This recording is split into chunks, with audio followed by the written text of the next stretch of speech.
I almost had it. I almost had it. Hoot hoot hoot, everybody. Hoot hoot. Mute hoot, yeah, quiet hoot. Hoot hoot. I'm Vlhelm Vanderbos, the noble owl of globie generation 2 Equinox. And welcome to Weekend Art Stream. Hello, Plumies. Hello, hello, hello, hello. Hello, Justin. Thank you so much for becoming an alchemist. Happy to have you. Nice, nice. Thank you very much. Thank you very much. Adolfa, welcome. Nani, hello, hello. Mary, hello, hello. Rose, hi. Flo, hello. Reversed, hello, hello. Tuh. Carl, welcome, welcome. Joy, hello. Bianca, hi, hi. Katie, welcome, hello. And is that it? Nie, welcome, welcome. Hello, hello. Hakura, hi. Daniel, welcome. I think that's it. Dean Zeno, hi. Hoot hoot, everybody. Yeah, I'm okay. I'm okay. I was just muted. Muted because things were a bit different yesterday. Things were a little different yesterday. We had a membership stream. We were playing GeoGuessr, but also I introduced binaural audio. Now, I didn't do the whispery thing, and we were testing around with what the different sounds were like, but I do believe the alchemists found that it was a little bit more of an intimate experience, more like a bit more one-on-one, sitting, kind of closer, hearing my voice a little, I don't know, a little sharper. It's a different kind of an audio capture after all. So I wanted to say that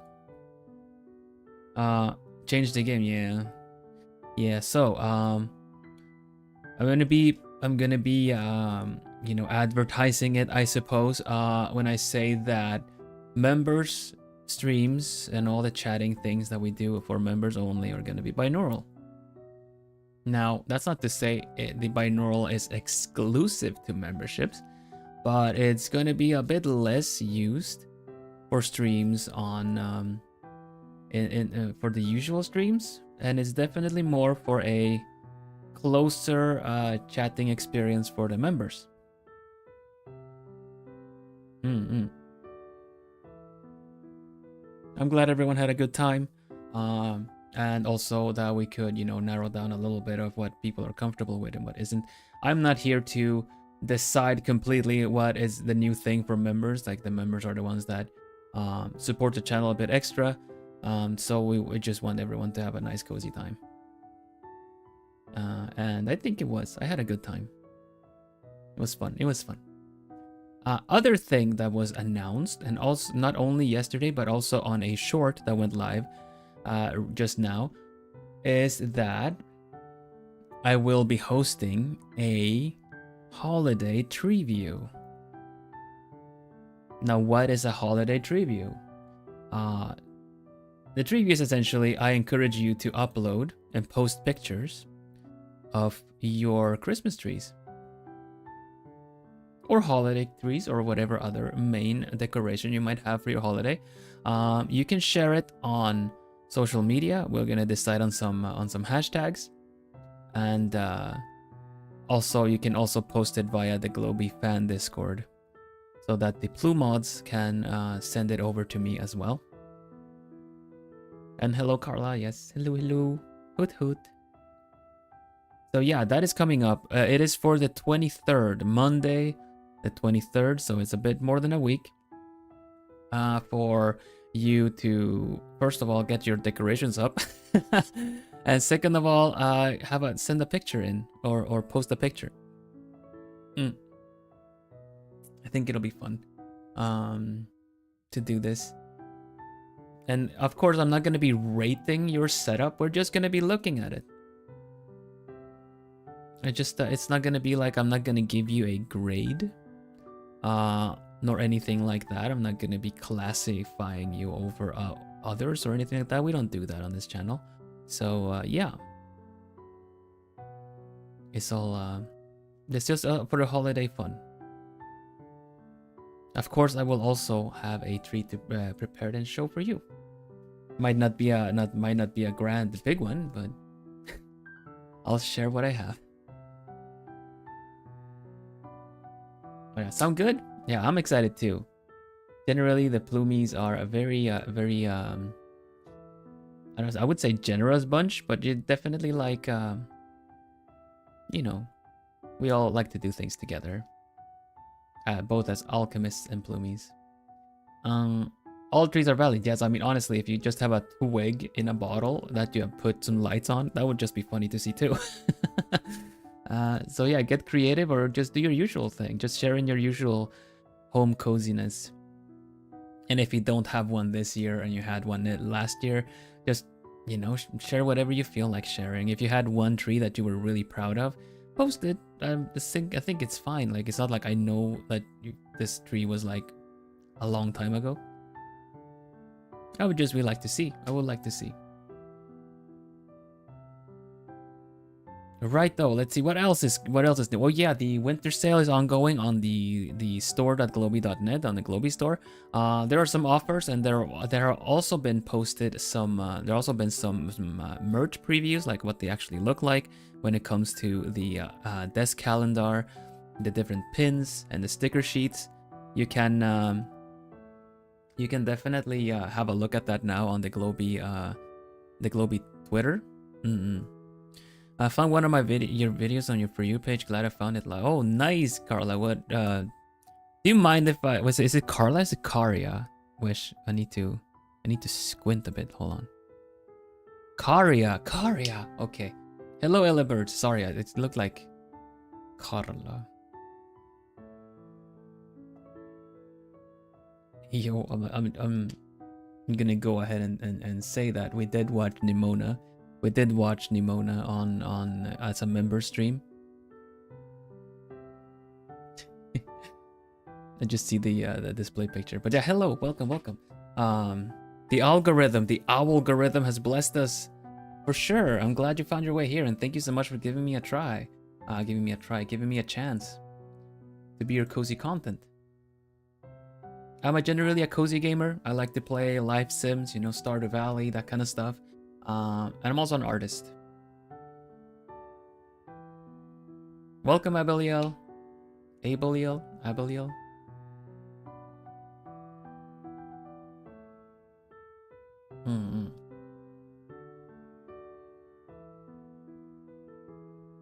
Right though. Well, what are we gonna do today? We are gonna be drawing today. It is a Q&A type of stream, so I'm gonna just type like please or just please have, are you having ginger tea? Because if you're having ginger tea, I am gonna be like, what are you trying to do? I already have my ginger tea though. And if you're having licorice, well, just enjoy it, I guess. Maybe choke on it, I don't know. I'm kidding. What tea are you having? What if there was a Christmas tree with a Plumie as a star? What if there was? Someday, Plumies, there will be a Christmas tree with a Plumie as a star. Someday, Plumies. I see everything. I'm always watching, Hillibirds. Always watching. Now I gotta make licorice tea. You go ahead, Joey. Have a good time. Have all the licorice tea. Have a little extra.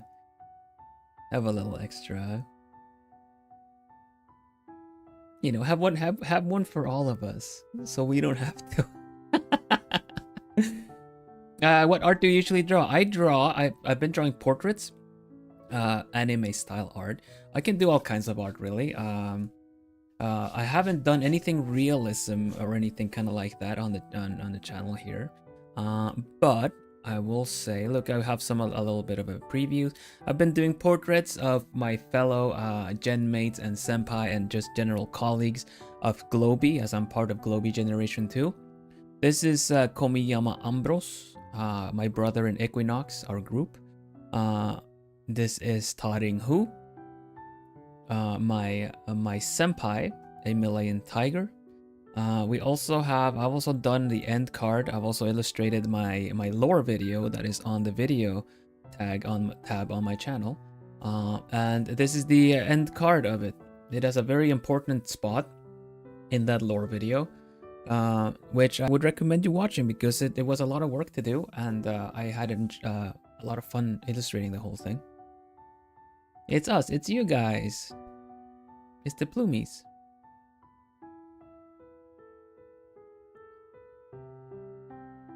The lore video is basically the story up until I met all of you.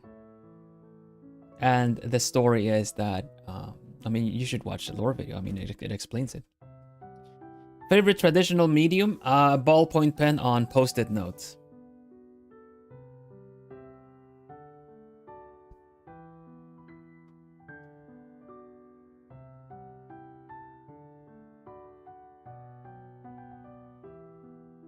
Is that a good one? Is that okay? Wait, are you curious to see what that looks like? Noted. Do you want to see what some of my post-it note sketches might look like? If so, you might have to give me a little mo.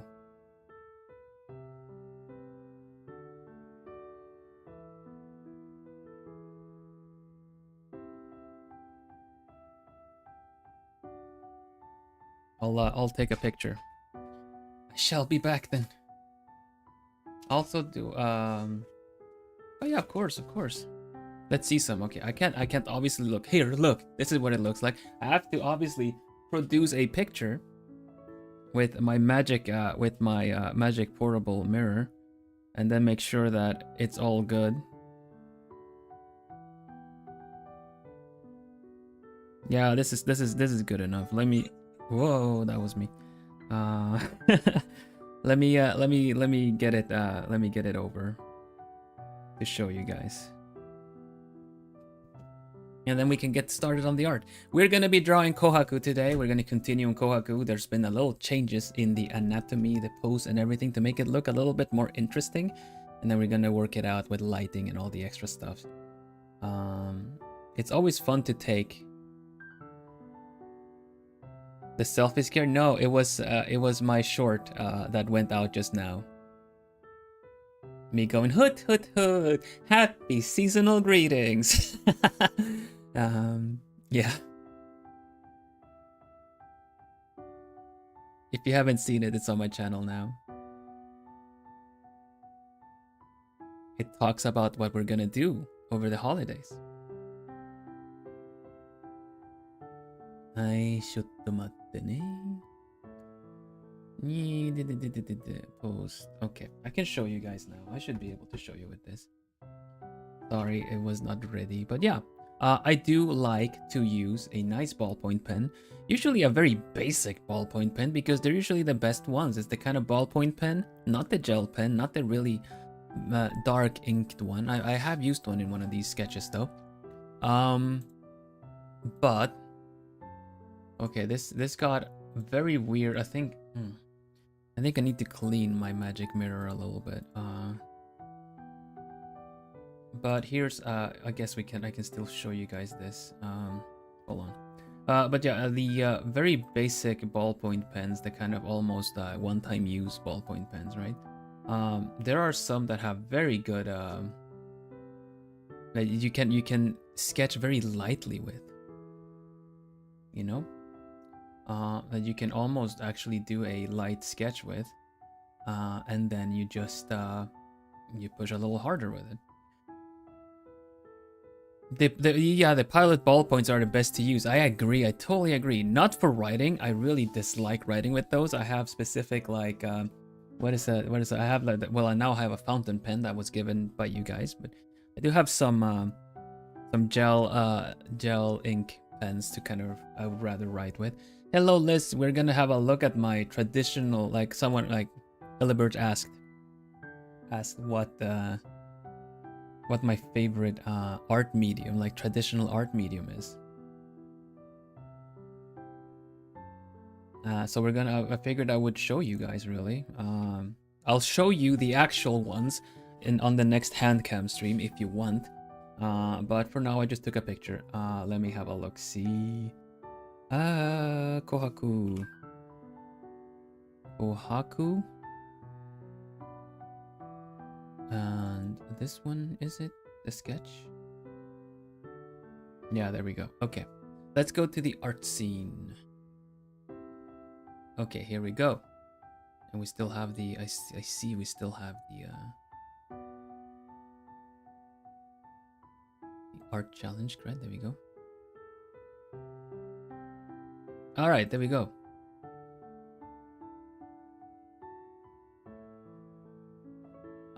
This is how Kohaku's looking. If you want to look at how it used to be. Let's see. This is where we had it before. Without the color, yeah? So the mouth was like the... Oh, what the heck? What the heck? My hand! Ah! My hand!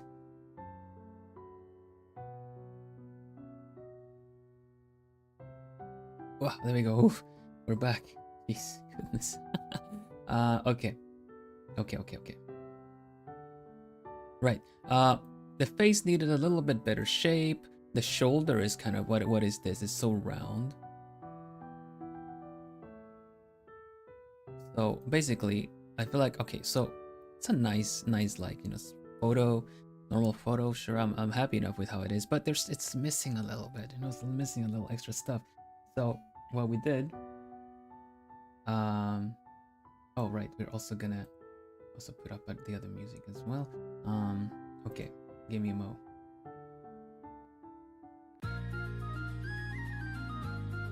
Now that's more like it. Get so sleepy. Yes, okay, so here you go, Kohaku. So the changes we did, basically zoomed them up a little bit more.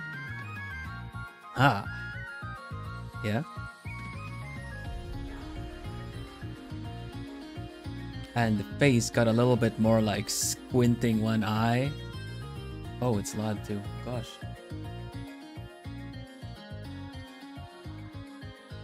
That should be where it usually is, at least.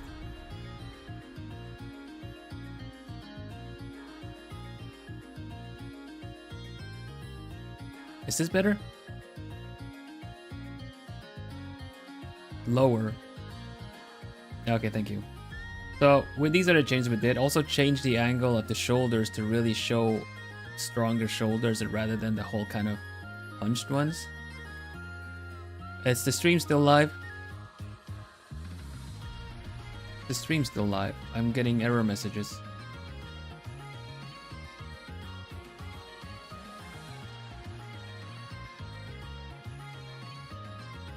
What the heck is going on?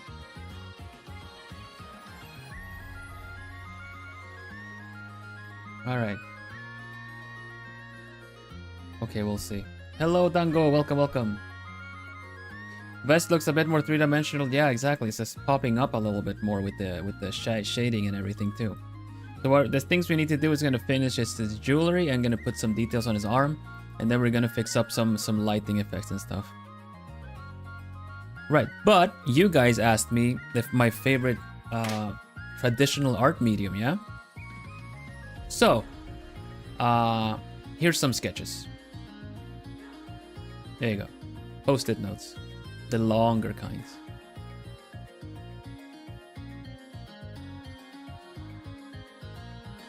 This one, you should know the show. This was made with one of those multi-ink colored pens. You know what I mean? The ones that have like blue, red, and black and stuff. That's Fortnite. It is Fortnite. You're right. The middle one is a little bit more elaborate. It was sketched out with a black one, a bit of blue, and then I used like the gel ink pen to just fill it out with a lot of more details here. Yeah. And of course, Pekka. I did a little pecora here in the corner.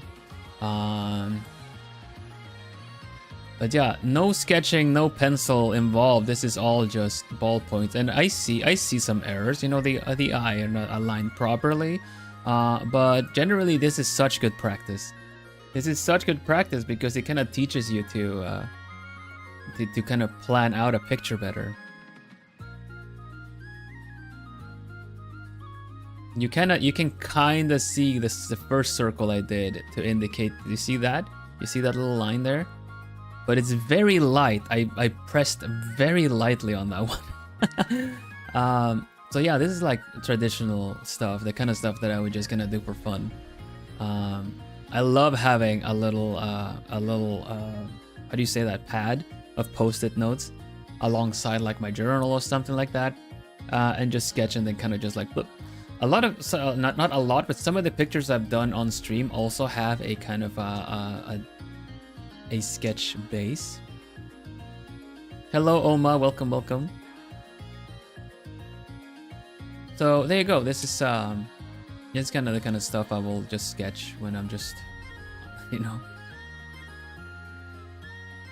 I just find it really fun to just like, oh, it's so tricky first. It's like the whole daunting like, where do I start? But due to the reason that it is a post-it note, I don't feel the same pressure as this is my very precious sketchbook, and if I ruin one sketch, then it's just, oh, it's gonna be terrible. You know, I've felt that before. The best sketchbooks that I've actually finished are the ones that I can just tear out cleanly, tear out the drawings I like, and then collect them elsewhere. Do I have any pet? I have plumies all over my house, my mansion.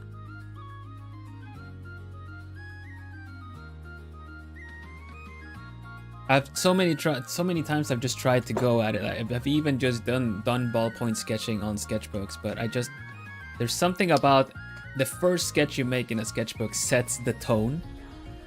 The lore video is fantastic. Well, thank you so much, Karia. Thank you for watching it. Oh, if you just came back, I just showed the ballpoint pen sketches that I do. I just picked a couple here. I have more, but these are the ones I'm choosing to show right now.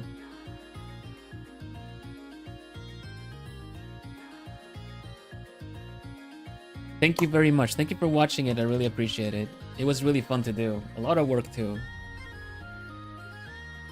But I completely illustrated that one myself, so you kind of know what other kind of art I can do, I suppose. So yeah, this is no pencil involved in this. Everything is just a ballpoint pen, and mistakes just get covered up by different kind of, you know, style choices and stuff like that. And like I said, here you can kind of see where the initial circle is for the face. Kind of see the lines going there. But that's just very lightly sketched. Everything else is just kind of, you know, indicated and drawn over. Same with Mando here.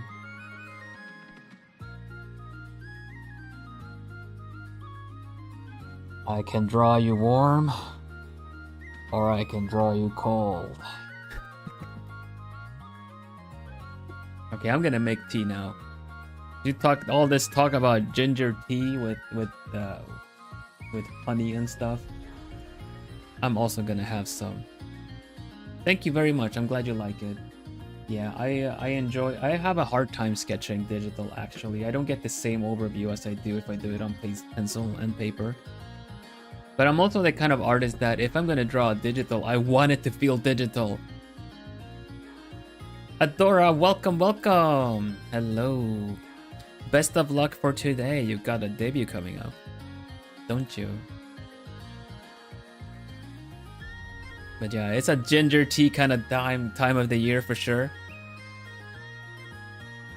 Your debut is over. Oh gosh, I need to check. I'm sorry. You did it then. You're on this side of it. You're on this side of it and you did it. Everybody, plumies, Adora just debuted. It was a very stressful time. So a nice hoot congratulations for Adora. Wish you all the best. Thank you very much, and I'm glad you have been dropping by. Today we're drawing Kohaku. Look at this boy and his muscles.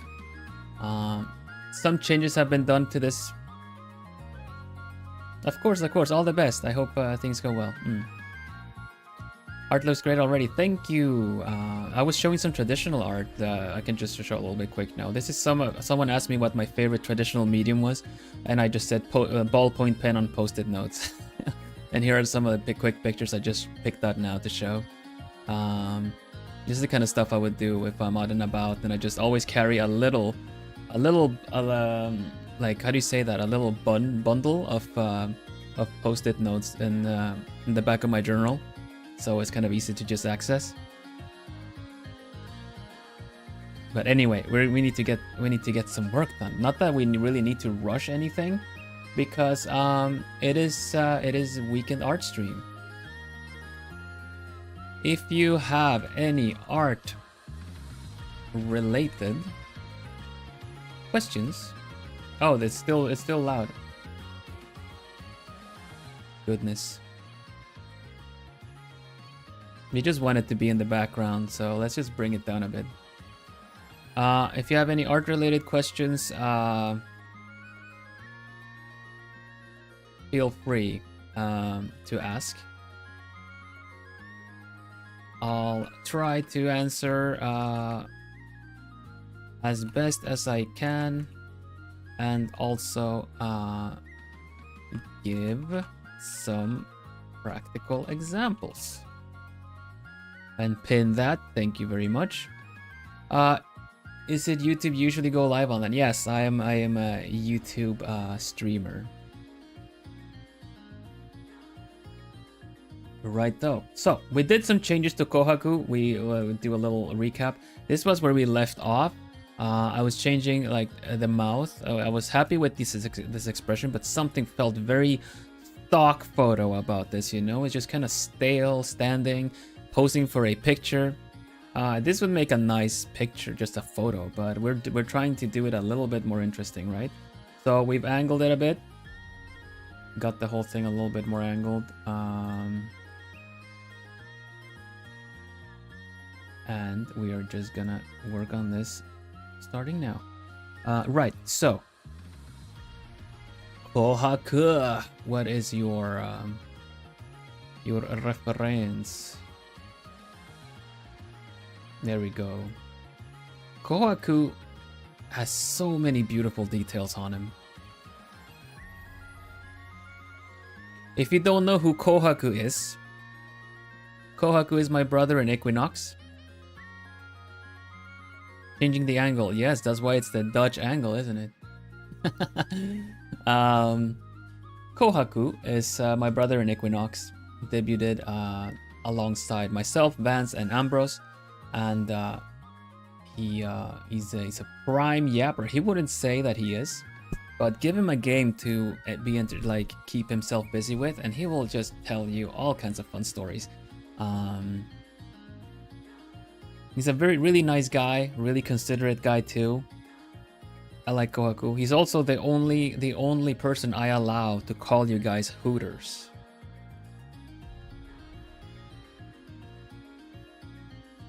Yes. It started off as a little funny joke that he did. I thought it was pretty fun because he kept welcoming us as that. So yeah, I'll allow it, Kohaku, because you do it so endearingly to us, and only to us. Now, he's the only one that gets to do it though. No one else. Not even me. Even I'm sorry I called you that just now, Plumies. You don't deserve that. Yeah.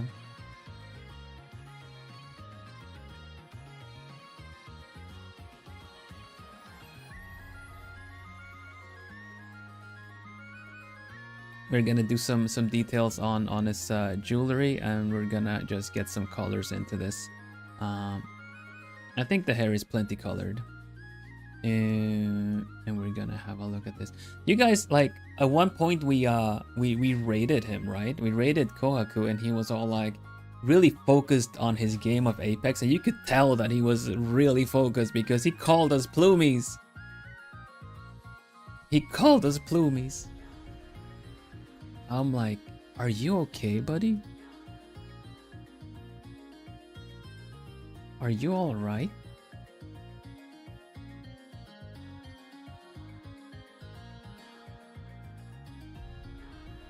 I was shocked too. Was like, what? What?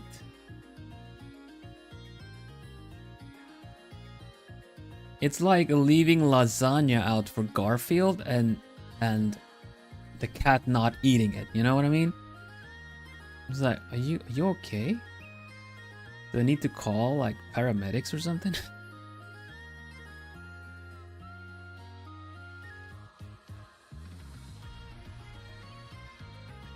I think we're just gonna do everything blue and then try to do things. When do I usually go live? I usually put out a schedule. Right now I'm still in the middle of getting up the next, getting the next schedule posted. But I usually put up a schedule, and it's usually around this time, to be honest.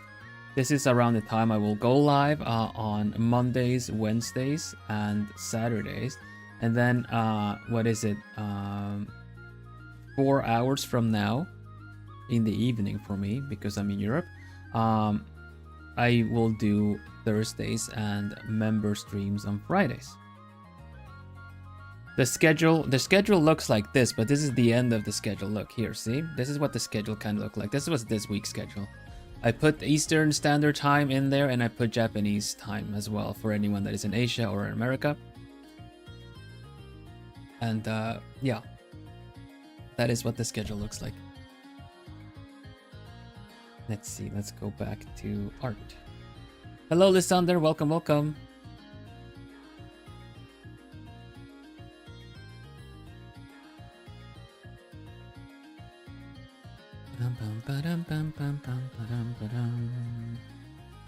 Yeah, we're gonna get some color in, and we're gonna work out the little details.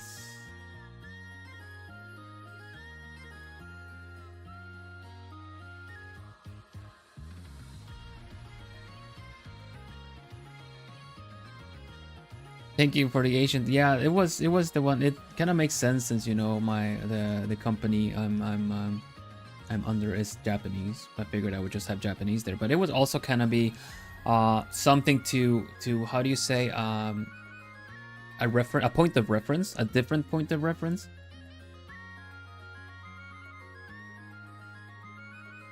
We actually have some people from like Pacific Standard Time as well. But mainly because it would kind of be ungodly hours for Pacific Standard Time. I don't really include it because it's even tricky to get the late streams to match up with that. Oh gosh, that is very blue. That is very blue. Oop. Kitty guy, yeah, the kitty guy. This is Kohaku. Yoma Kohaku, my brother in Equinox.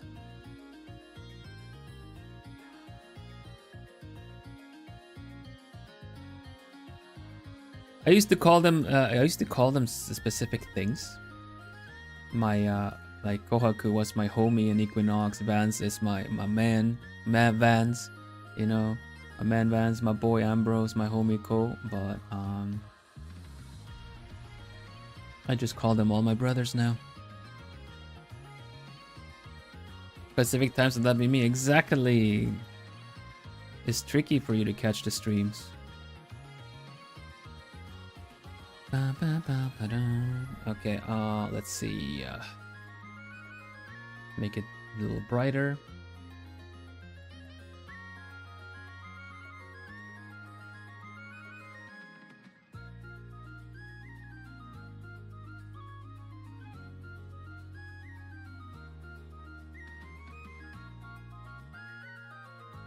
This him? That is him. You're right. It's a kitty guy. We put him in a cardboard box. All good.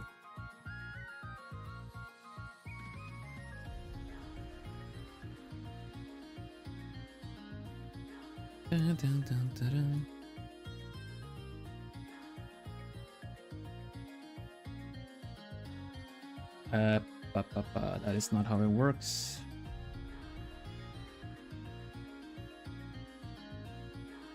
Get those whites in there as well. I think we're just gonna have to paint the white stripes on top, honestly. I was thinking of doing it the other way around and painting around the white stripes, but I think we're just gonna paint them in. Bum, bum, bum. Does Koakut's Tavern not have?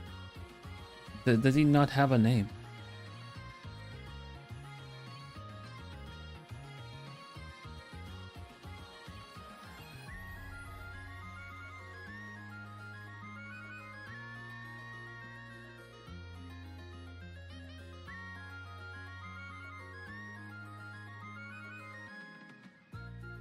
Yeah, he has very snow leopard thing. He's a white tiger. He's a very snow leopard qualities to him. He's an ice mage too. So the snow would be fitting. I see. I get what you mean. Totally.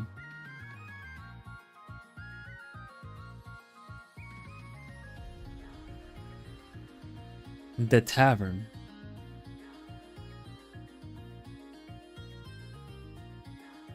Should call it the KO, the knockout. Because it's KO like his name.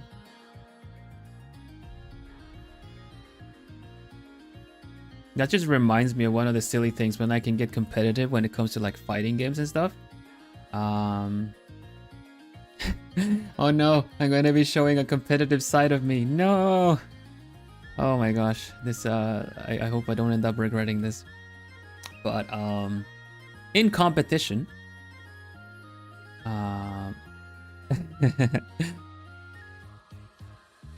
I used to no, I'm a little embarrassed right now. Let's see. Okay, I used to say right before beating the people that would act very high and mighty that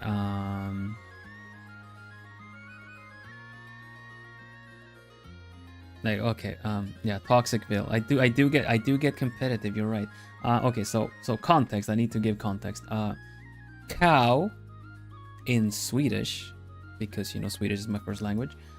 Cow, as in the things that go moo and produce the milk.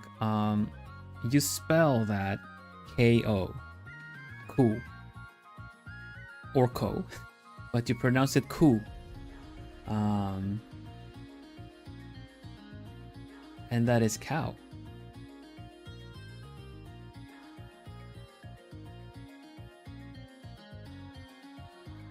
So when playing fighting games, you know, when you win, when you beat the other person, it usually says KO, right?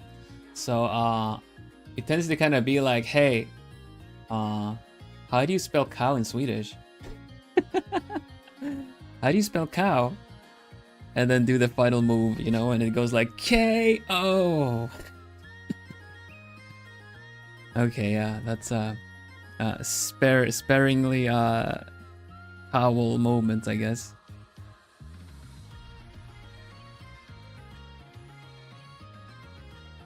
Tell me, buddy, how do you spell cow?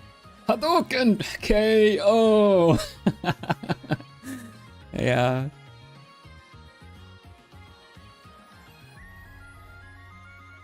Yeah, that's a funny one, yeah.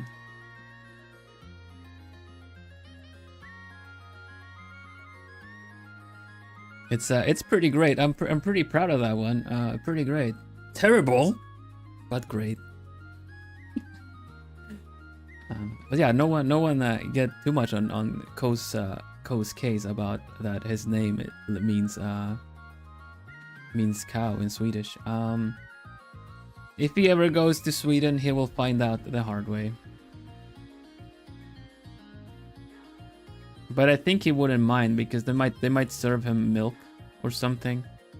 And he is a cat, so he might still enjoy it.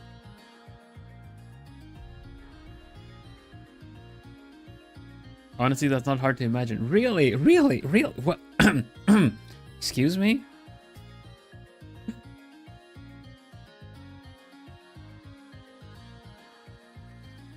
That's true. That's true. We do call it differently. You're right.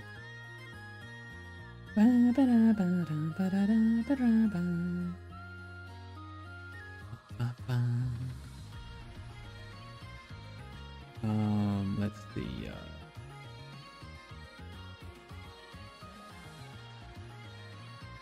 The gold needs to be a little... I gave him kind of warm gold last time, but it needs to be a little colder, I think.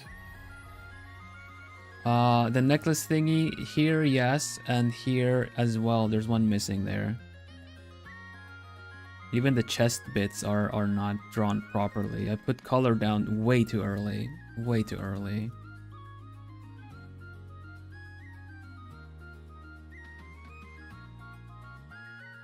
But this is the tricky bit, because the gold I had put down on this before was a little bit too warm colored, almost too close to orange, you know. This needs to be if I look at his reference, it is a little bit more on the kind of closer to green side of things.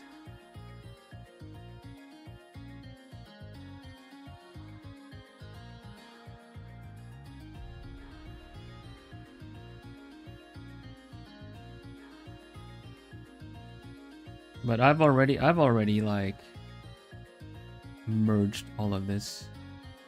So we're just gonna have to make do. This is also gold, I see. Alright, well, let's see what this does. Bloop. See, this is kind of too warm. The gold is a little too warm. Oh, they actually inverted, but yeah. Yeah, his hair is tricky. That's why that was the first thing I tried to get done right. Luckily, his eyes are kind of simple, at least. Not everything around it. I don't say simple. It's mainly because it's actually glowing, you know. Oh my gosh, why I'm gonna keep forgetting my shortcuts. Okay, the other way.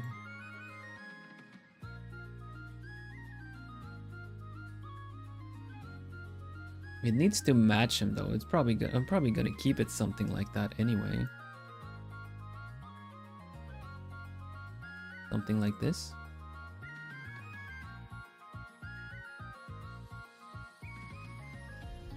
Milk the cow. Yeah. I mean, that's correct. Milk. Milk the cow.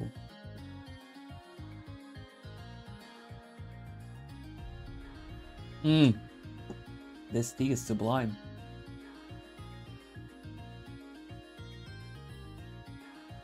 This ginger lemon combination is so nice.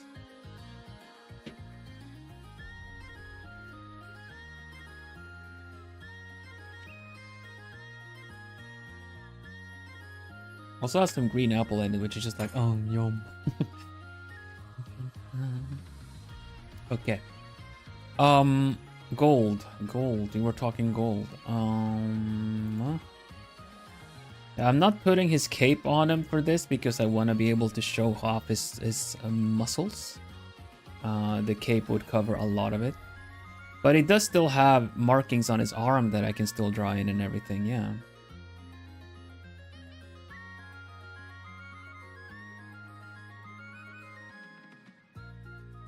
Here. Kinda need to save this.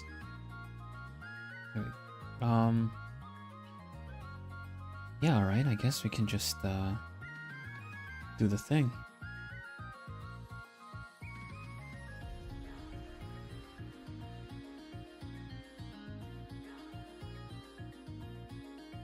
This feels really weird, by the way. This feels really weird, the fact that I've saved the coloring already as it is.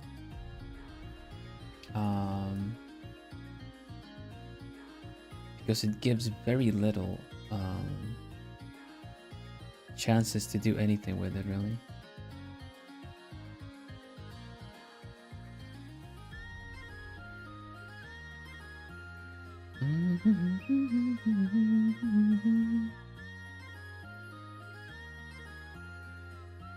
But I do believe that his jewelry is key to make this look proper.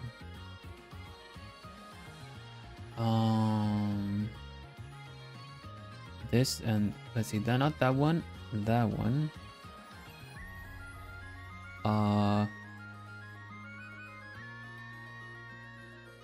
And turn it around. It's an easier angle for me to do.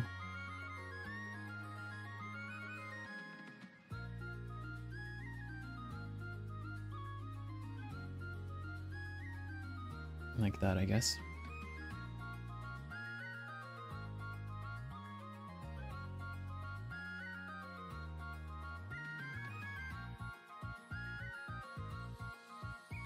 I don't change the song, I think. I want it a little bit more energetic, but not so not so razy, not so fast. I like this one. It still has a little energy to it. It feels more like weekend art stream, I feel, yeah.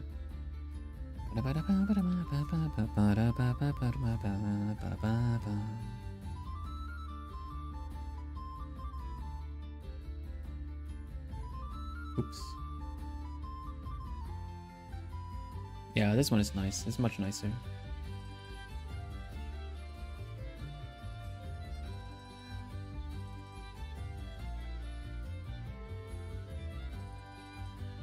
Put some shading on his chest.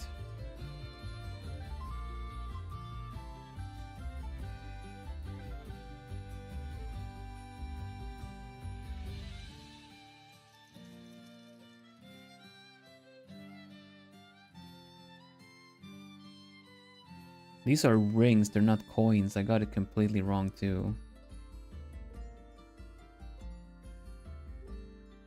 Before you merge, Bloomies, before you merge things, make sure you get the details down right.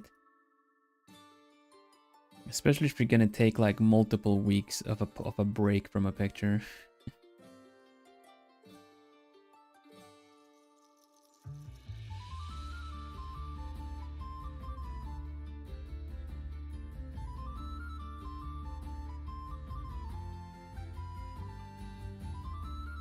But I think this can work out pretty good.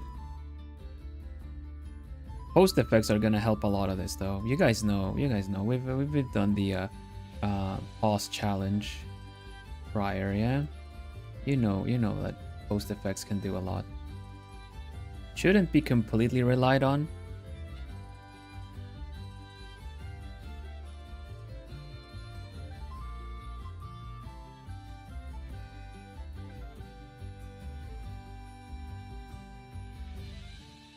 Merging, I always do that. You saying use reference? Yeah. Yeah, everyone's like, no, I hardly merge though.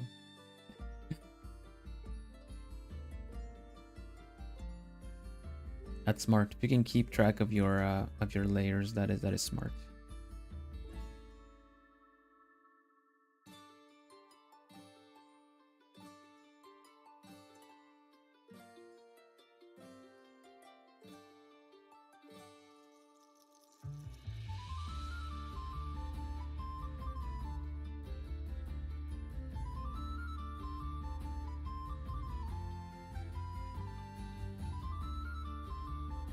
Honestly, some of these little quirks in the line work and the textures that we get is you can only get by merging.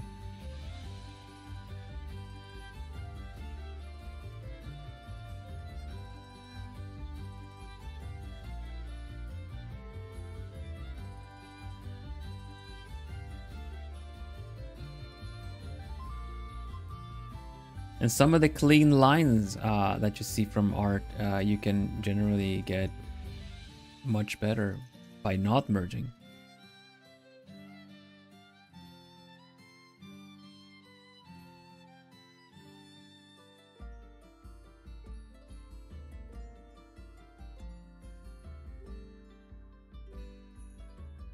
Merge my photo layers into one layer. Yeah, I think that would be aside from using maybe for photo edit stuff, if you use folders, you can still keep things separate. But it's like having everything merged makes it easier to affect everything that you want to affect.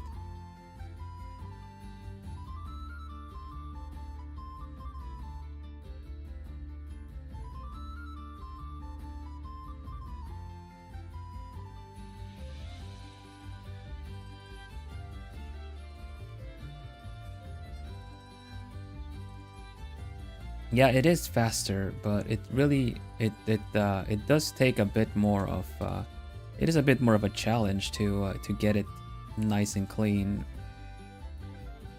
I recognize that in my style, that it is very suited for painted styles and renderings,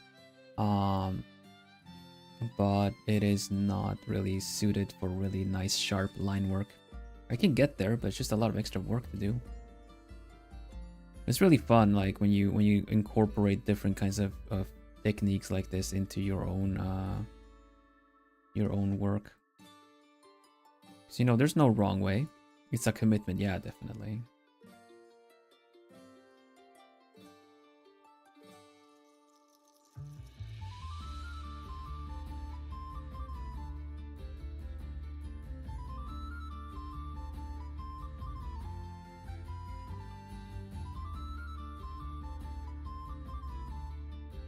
And then you get these kind of times when you have to go in and start working on the textures and everything yourself.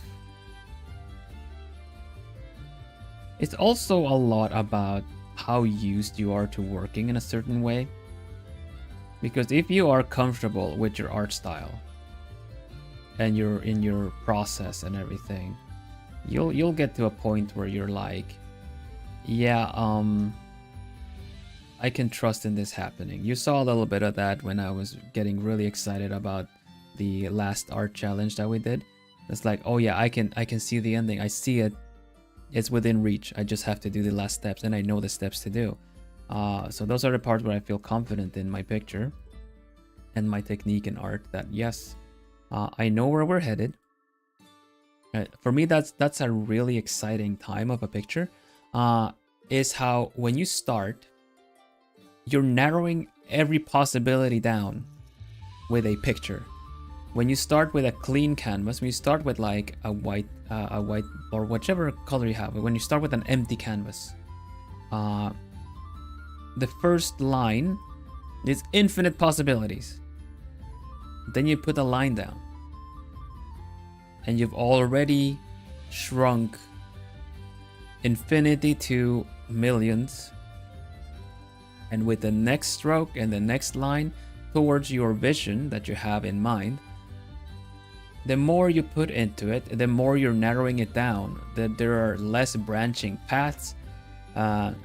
Things are getting way more like way sharper. It's kind of getting closer and closer and closer to where you're headed. And we don't always know where it's gonna be heading, you know. And at some point you're kind of like, oh, okay. It's like I can see it at a distance across the field. I just have to run across the field now. We're getting there, and the potential has kind of been realized, you know? That part is so exciting to me. When you're just kind of going on pure inspiration to bring it home. And it's like, oh man, I love that moment. That's one of the reasons why I draw. And putting down the first line is so hard, yeah. I can see, I know why it's so daunting. It has had me paralyzed so many times.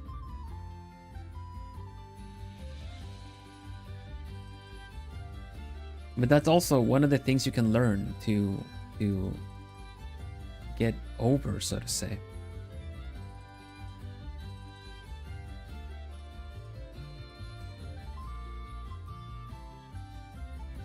Also, with digital art, you don't have to commit the same way.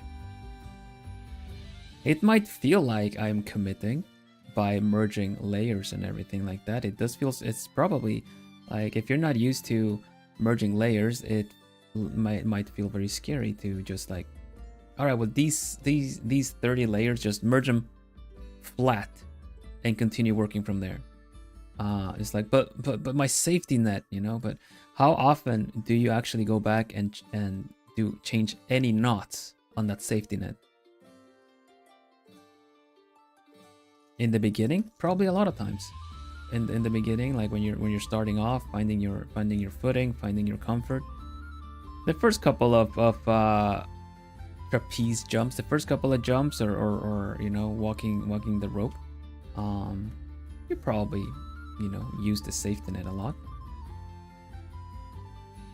But the more you develop a process you can trust, then at that point you can merge it, because you might recognize that, you know what, I never do anything with this afterwards. And if I need to do anything at all with it, I can always do it on top of it or select the layer and do something with it. I've seen artists that instead of doing like a okay, this is the base layer, we're doing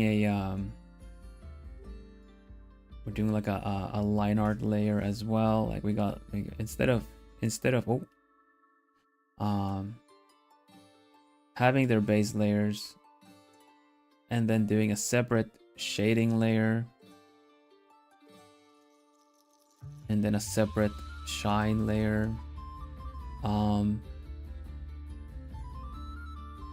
I've seen artists just like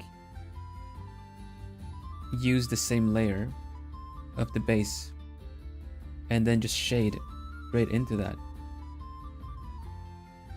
and do the shine on that one too.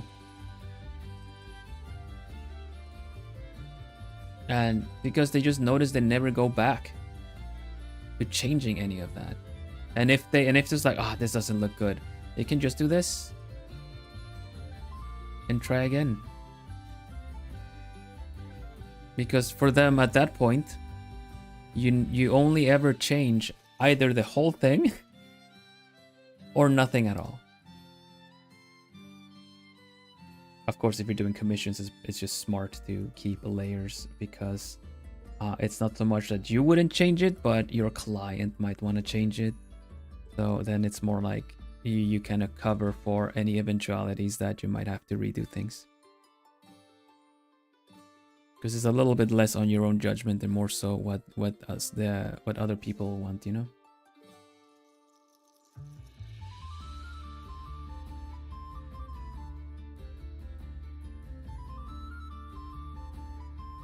Hello, Heart Bear. How are you doing? Welcome, welcome.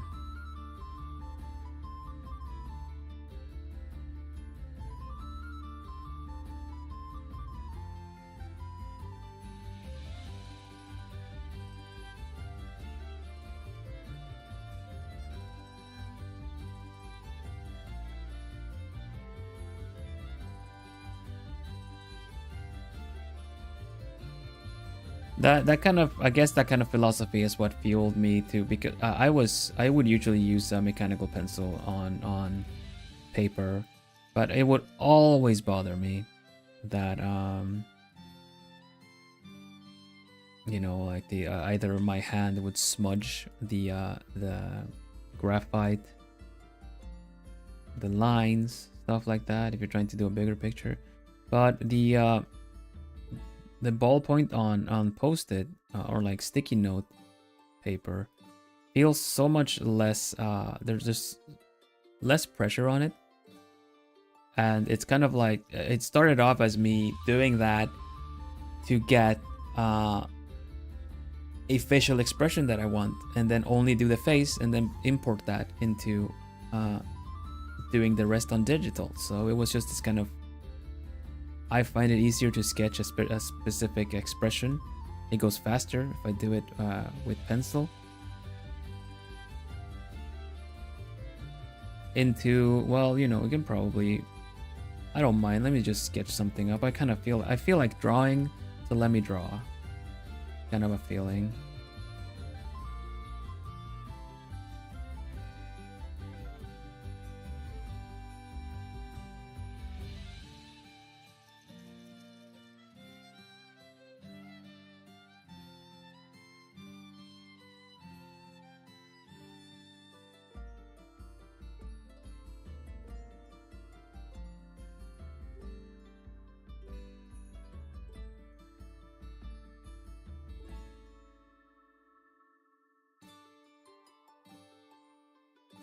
I got a pretty philosophical question. Also, I just realized I did not say hi to Ahmad. Welcome.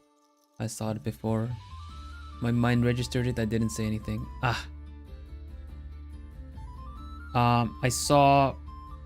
got a nice philosophical question during the art challenge, actually, where it asked, why do you draw? Like, philosophically, almost like, why? What is my philosophy for drawing? I was wondering,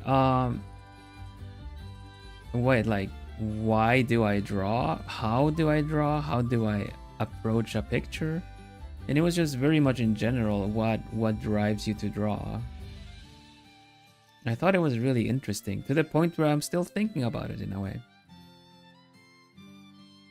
And just now, I was just expressing how much I like being at the end of a picture and seeing it having taken shape, you know? Narrowing down those possibilities until there is essentially just the one intended one.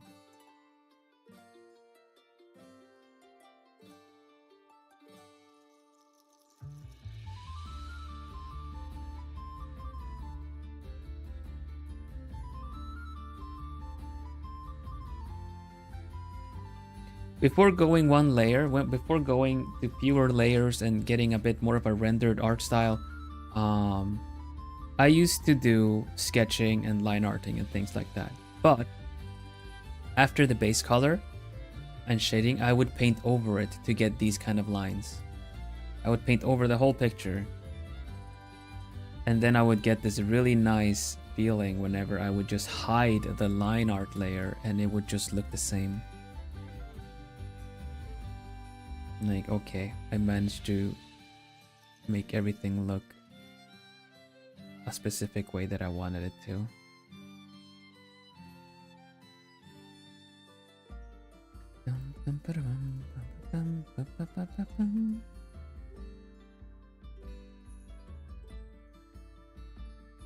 Also, happy weekend, everybody. How's everyone's weekend off to?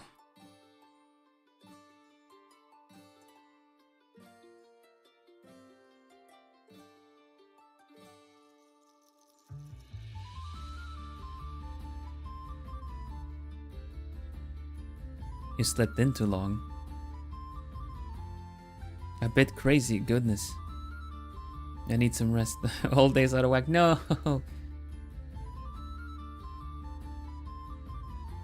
Yeah, that can do a lot. Throw you off the rhythm.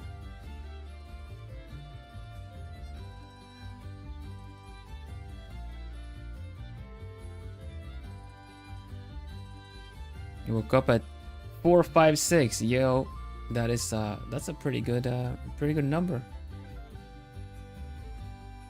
Though I personally would prefer waking up at, like, I can't wake up at that hour. Dang it.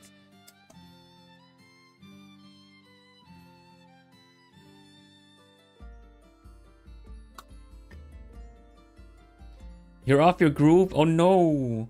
Can't mess with the groove. Beware the groove!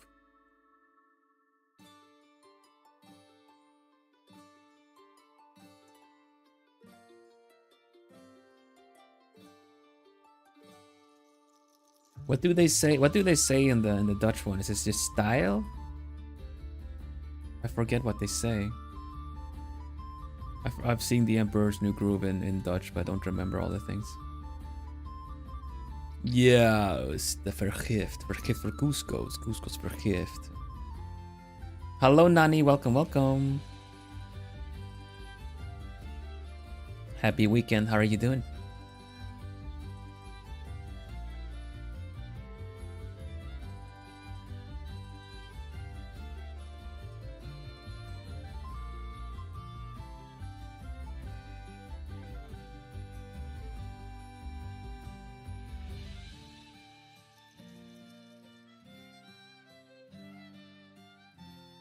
The other Nani. Dun dun dun.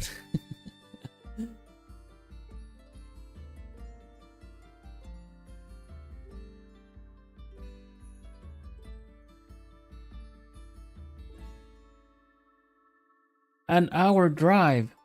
You have a twin. You do have a twin. Quick, which one is which nanny is it? Quick, speak Spanish. Wait, they both know Spanish. Ah.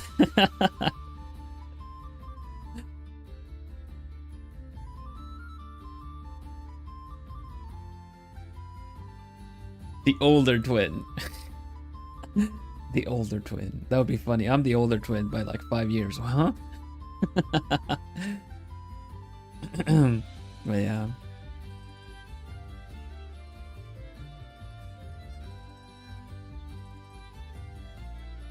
This is getting out of hand. Now there's 2 of them. Hello, Redco. Welcome.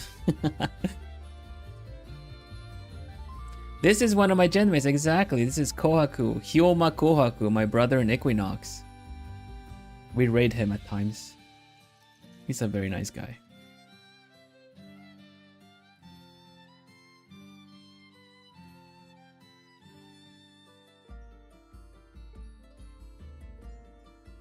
It's the Jennifer situation all over again. You're right?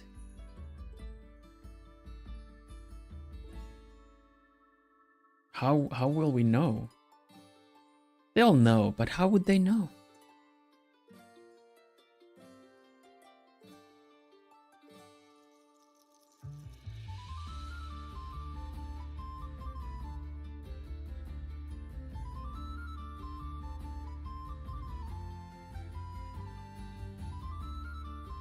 No! Nu ben ik er helemaal out. Okay. Helemaal out.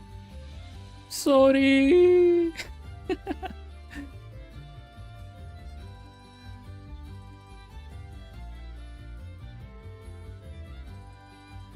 I love the scene where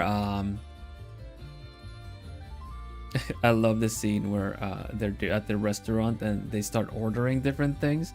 The Dutch one definitely has, you know, satay sauce and everything like that. It's a really commonly eaten food as well. I find it so funny. Slightly off topic, but you're about to join a D&D group. Any tips for designing, drawing character designs? That's not a bad one. Well, first of all, of course, it depends on what the setting is. Is it a fantasy setting? Or is it like a different campaign?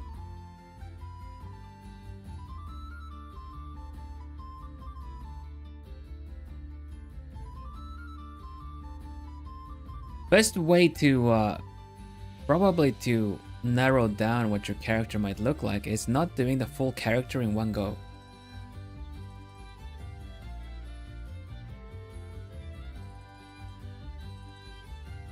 Cleric seems very typical high fantasy setting. Okay, so I would say in order to not overwhelm yourself with the fact that you would have to draw a completely a big looking character or like a full character, to narrow down what you want your character to look like for something like Dungeons and Dragons or any kind of setting, is to split up the different design elements. What do I mean by that? Well, I mean basically that you draw the face first. You know? Let me just merge a couple of things.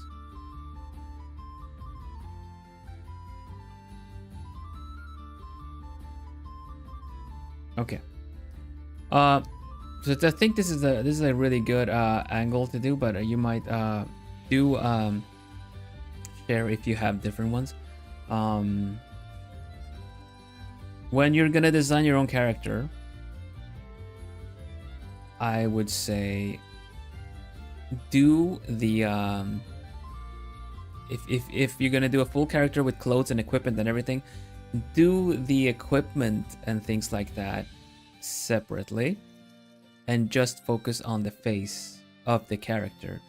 Even if they have a hood, even if they have complete holy cleric looks or are covered in leaves and stuff like that, you first focus on just doing the face, and don't even you don't even need to complicate your the angle of the face or anything either. We're just trying to establish what they would look like. Think of the those sketches and drawings that the police might do when they're looking for suspects, when they just draw the faces based off of descriptions, right?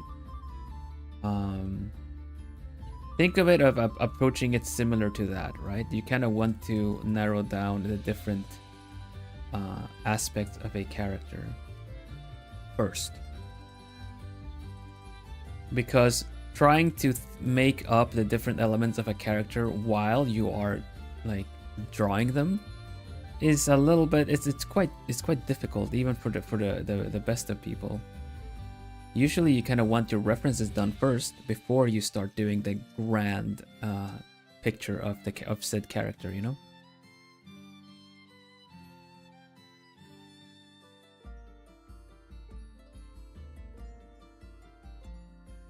Obviously, there are video games that have character creators that you could create your character in. There are also things like, what are they called? Picroos, like character generators for Picroos. Just character generators online to narrow things down a bit. But if you don't have that, then you maybe post-it note. No, but focus on doing the face first. You know. Let's make a kind of a rugged looking character. So I'm gonna have like very chiseled jaw. Very chiseled jaw. So it's gonna be a little bit of a square face. I'm gonna do a guy.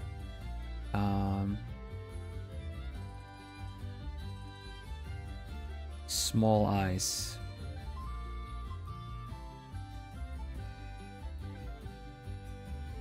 Pronounced nose, yeah. Oh, even needs a bit more face.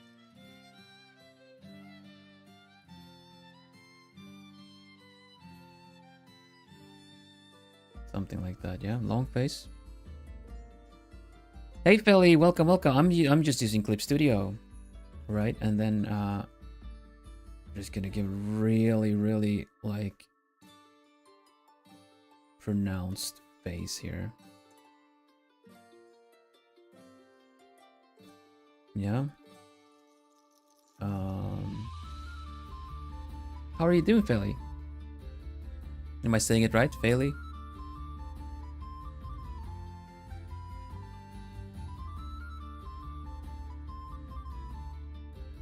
Elf ears, maybe?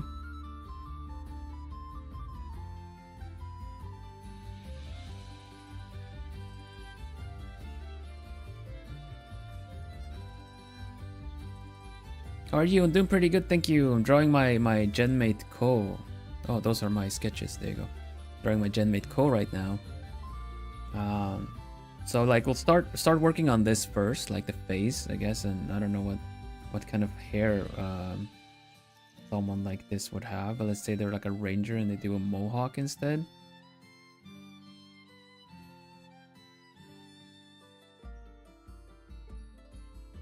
I'm gonna make this up a little bit. It doesn't fit. I'm just kind of making something up right now. There you go.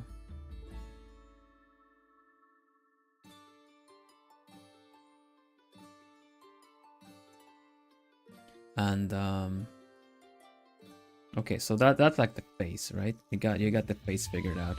Then you gotta do the rest of the equipment. You can do the equipment without the face, and then you can just have like a general body drawn out, you know, where you can just draw any like, no matter how good or unprepared you feel like you would draw something like this, it's all right, because you can just start drawing the different things that you want there. You're gonna have like a satchel thing here, and then have like a shoulder pad there. I don't know. Yeah, that's a really good point. Is you might want to incorporate some stuff with the of their backstories and stuff like that. That's a really good point. I'm just really doing it basic, but if you keep in mind what kind of trinkets they would bring, what kind of things they value, and incorporate that as well. But like, not feel super overwhelmed. No, exactly. You can also even draw them separately if there's some kind of earring that would be very important to them to have. Wait, I don't know. Let's do like a feather earring. Yeah. You can define the important parts of a character separately, and once you get the vision of the character clearer, you can go into drawing the character a bit more. It's been defined, you know, in steps instead of all in one go. And thank you very much, Failey. I do appreciate that a lot. That you like my art. Let me do this for you. There you go. Yeah, we were showing. I got the question before that what my favorite traditional medium is, and for me, it's really just like a ballpoint pen with a sticky note. I've done way nicer sketches with ballpoint pen and sticky note. What kind of things do you guys prefer drawing on if you're just gonna do it for fun?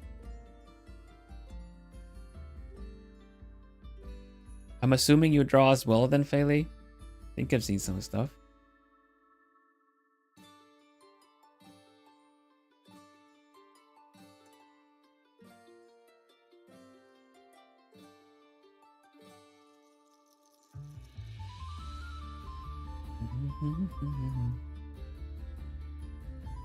Yeah, there you go. Another ballpoint pen enjoyer. Fused to my digital tablet. That's completely based as well. You draw with a normal tablet, not a pen display. Draw my school notes. Okay, that takes me back to.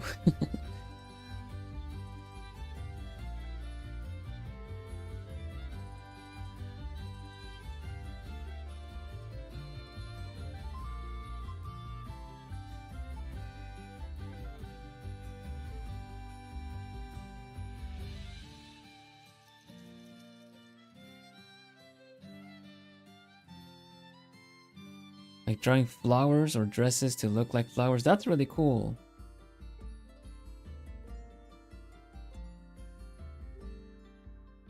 You're still using the first drawing tablet. That's awesome. That is awesome.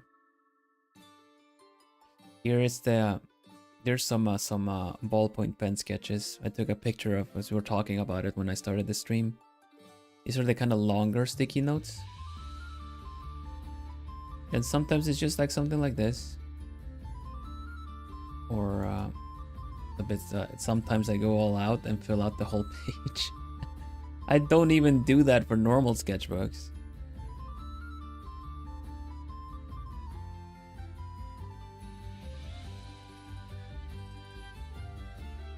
These were all done without references really. Which they probably would have been a little bit more accurate if I used the references if I was drawing anything.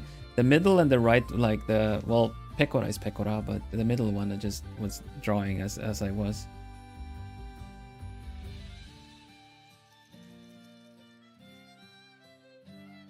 But yeah, once you're used to a drawing tablet, that one is your baby. That one is what lets you draw the best.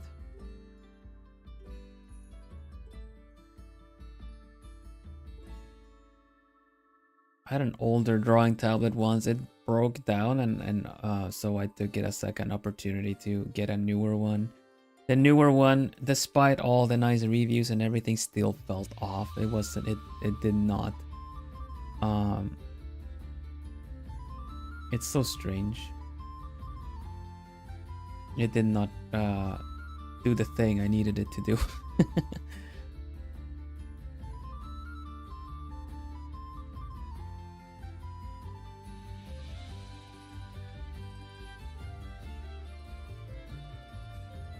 Like getting on someone else's bike, driving someone else's car, like even using someone else's drawing program. I've customized my drawing program so much with shortcuts and the menus and everything around it that it doesn't look a lot like it did originally, you know. I've been using it to draw so long enough that I feel like I know what tools I'm gonna use.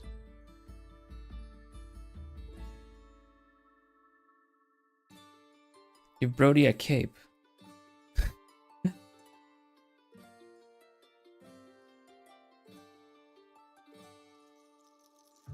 It feels extremely uncomfortable to use someone else's afterwards. Yeah, right?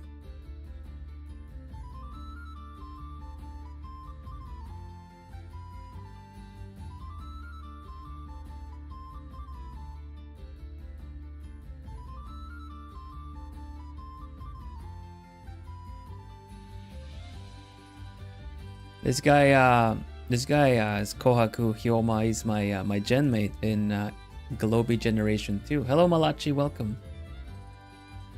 And if you think it looks like he should have a cape on, then all the better. I feel like I nailed the feeling then. You're gonna do some gems here in just a bit. I'm just gonna kind of narrowing down the and oh right, I wonder if his reference shows the nails. Kohaku has painted like very nice painted nails. Okay, I see how that goes. Okay. What'll the owl be drinking tonight? Ooh, that's a tricky one. Right now, at least. Right now, I'm drinking some ginger tea, some ginger citrus and apple tea with a bit of honey. Tonight I have a spice melange that I've gotten. So,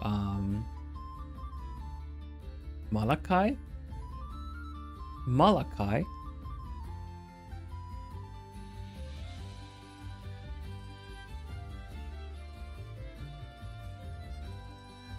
Malachi. Interesting. I'll try to remember that. Or I'll just call you Levin. This looks like a prince. Yeah, it does definitely. Kohaku is an ice mage. Usually actually has another layer of almost like a cape. Actually has a part that is the covers like this.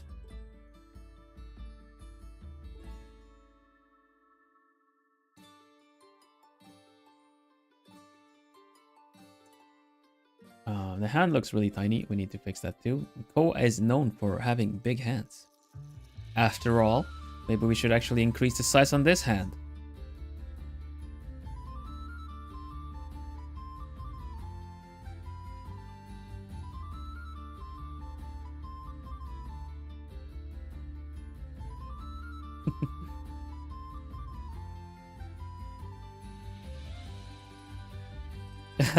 that looks kind of silly, but it does have very strong big hands, so you know we can't really change the the canon. It's a canon event. Ginger citrus tea with a bit of honey sounds super good. It has a little bit of green apple too, which is also really changes it. But no sleeves, no.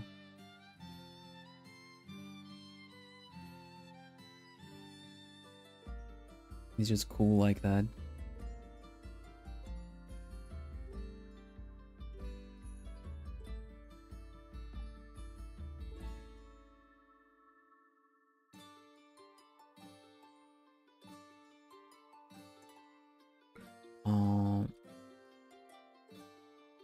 Doing crossed arms is so tricky. It's always easier to put the hand on above, like you're just hugging yourself. It's easier to draw that than actually doing the crossed ones. And then even if you look up references, it just looks a bit weird. But welcome everybody, welcome newcomers, welcome. Have a look at the the channel and chat rules in the video description, please. But yeah, please be welcome. I'm feel as welcome as you can. I'm Vlhelm Vanderbos, the noble owl of Globie Generation 2, and today I'm drawing. I usually play some cozy games. Otherwise, you know, I do like me some cozy games. Like Stardew Valley. We got some plans for later. Next week we're gonna be playing some tiny glade in the winter setting. It's gonna be really nice. We're gonna be drawing some winter themed things as well, which is gonna be fun.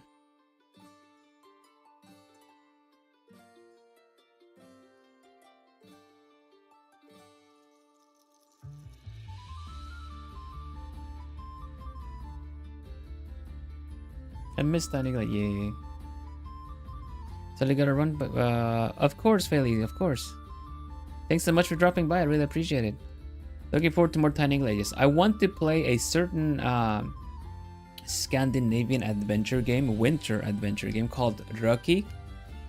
That was also obviously advertised on the short that went out recently.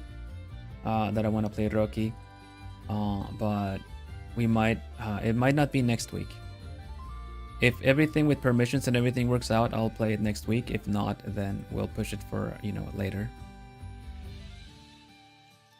That said, I'm gonna mention it as well. I have a tree view stream coming up. If I go to the chatting scene, let me show you the tree view stream. Tree view, yeah, holiday tree view. What does that mean? It means that I'm gonna be asking you guys to post your holiday trees, Christmas trees, or any other holiday decorations that you might have, even if it's not Christmas, and post that to social media. I still need to think of the hashtags, but maybe we should like brainstorm the hashtags right now. But and then on the 23rd, I will be looking at them on stream. Nice chill stream, just looking at cute Christmas trees and creative ones. Let me see. Flip.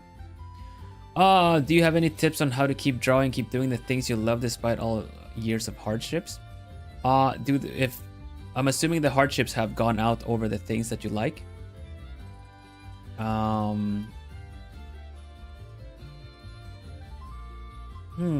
That's a tricky one, of course.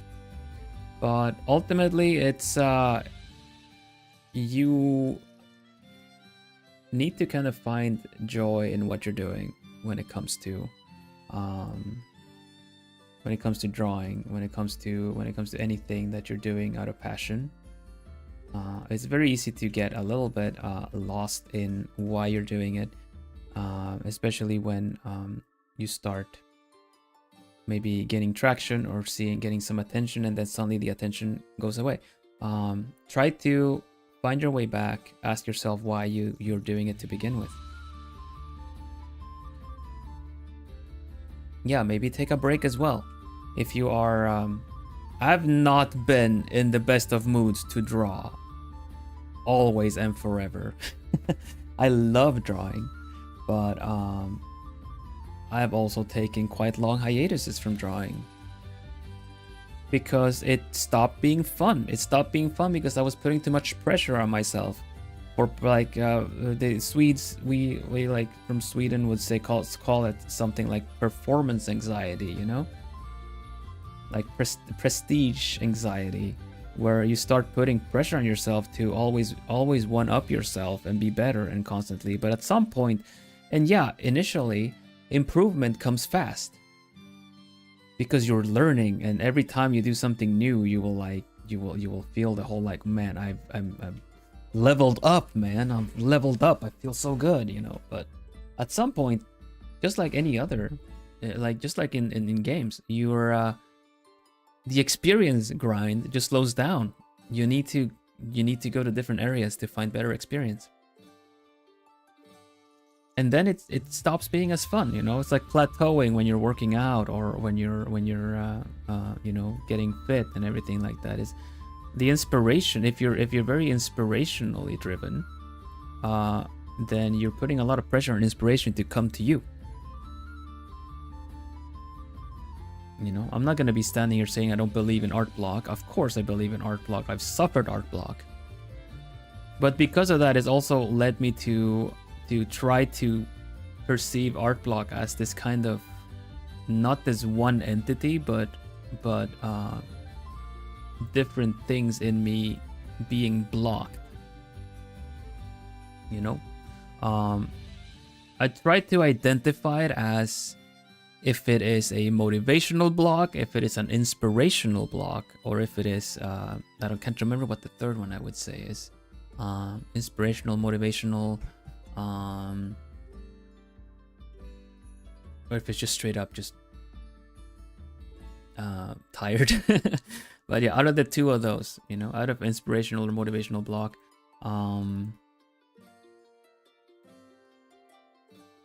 first of all, you have to identify what it is, right?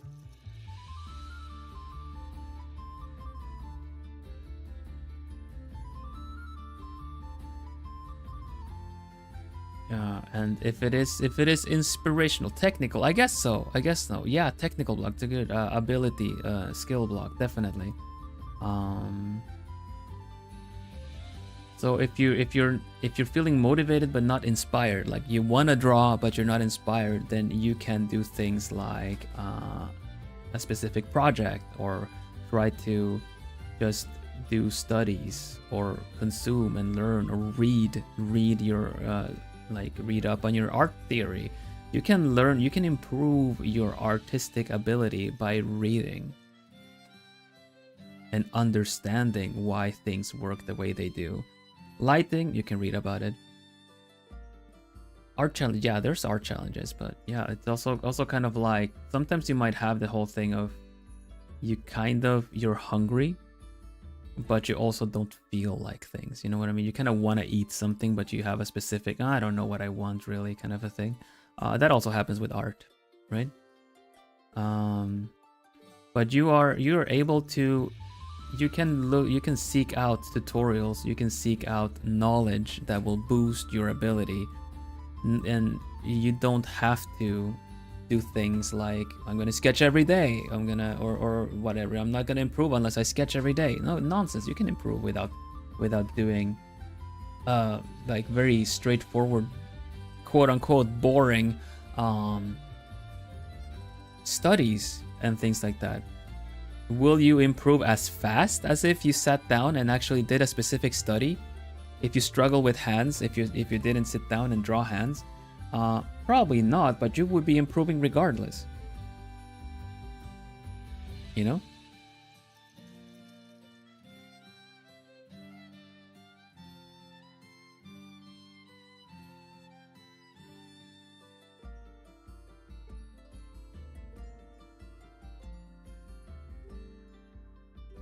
Consuming is also a way of exposing yourself to what can be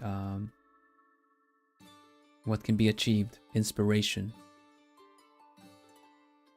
Are you curious how an artist draws certain thing? Maybe look at a time lapse. However, time lapses are not always the best way to improve, because artists will put things in there that is very difficult to explain. You know, there's pure inspirational things that if you're trying to make sense of it, if you're trying to learn, if you're learning how to walk or how to jog, you might not want to be studying the technique of someone that is running. You know what I mean? In my experience, I need a good balance between creating and consuming. Good balance between drawing myself and watching a show or playing a game that inspires me. Agreed.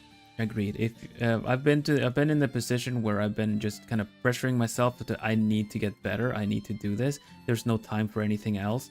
And whenever I'm trying to do the thing that you normally would, you know, be inspiring to me, I just feel like, no, I need to improve on art, for no bigger reason really. And yeah, welcome back, Sophie.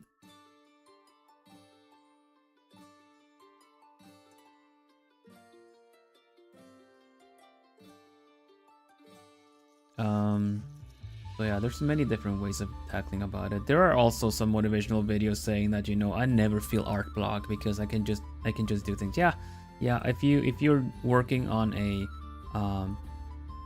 project-based thing, then you can tackle it in a very kind of to-do list kind of a way. Like, what do I need to do today? I need to do this kind of thing. Like right now, I want to finish code. What do I need to finish code? Well, I need to render out the arms. Let's render out the arm. I don't need to be a crazy inspired right now to be very much like, oh, I know what I need to do. I just need to render out the arm. Let me use the abilities that I know that I have, or maybe look up a reference to just render out this arm. You know, the sketch, the building of the character uses the most inspiration, but when it comes to just rendering, we're talking, you know, I just gotta do. It's not so much of how, it's about doing. I already know how. If you know how, you just do. But again, I don't really like the approach of being like, no, there's no such thing as a blog. That's very, very condescending and not very nice. I know the people that say that try to sound like very almost like motivational, that I never get art blocked, but I don't like being talked like condescendingly like that.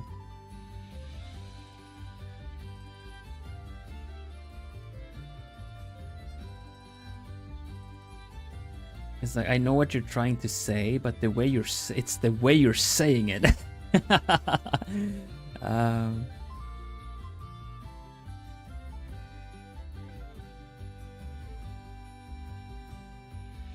Oh, I know the struggle.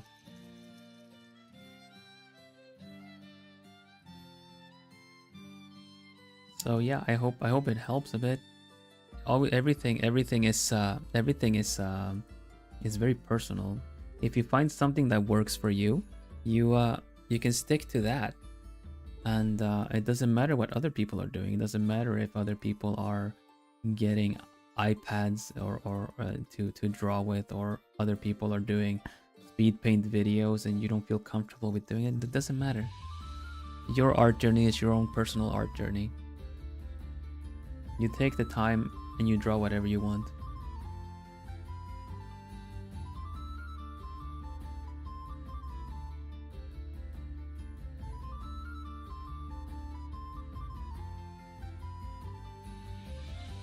Imagine telling someone about a problem and they go, oh, I never have that problem. It's kind of like that, right? It's like that. Oh my gosh. Goodness.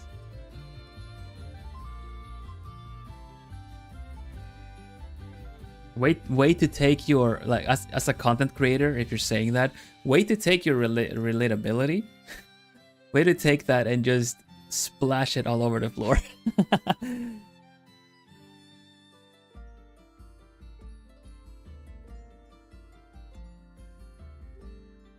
Hello, welcome. And also hello, Black Wolf. I didn't say properly a proper greeting there.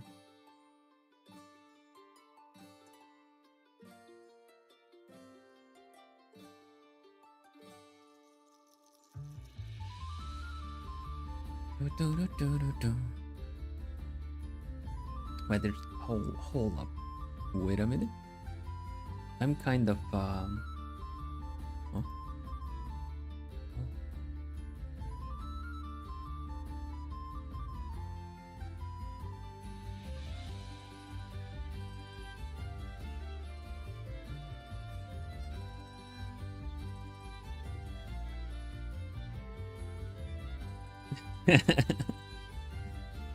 Like, gee, thanks. Yeah.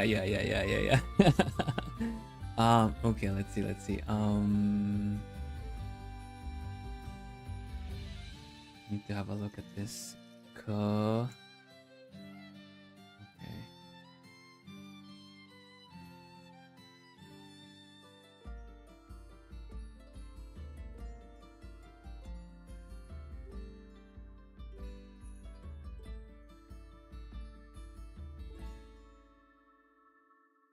Gotta change the hand around a little bit.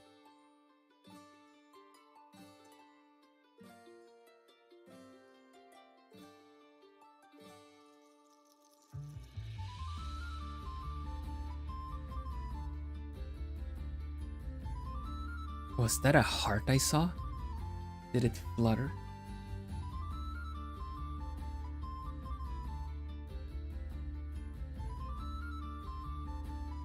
It was a heart. I totally saw that heart. Another one. Another one. So many hearts. Ah!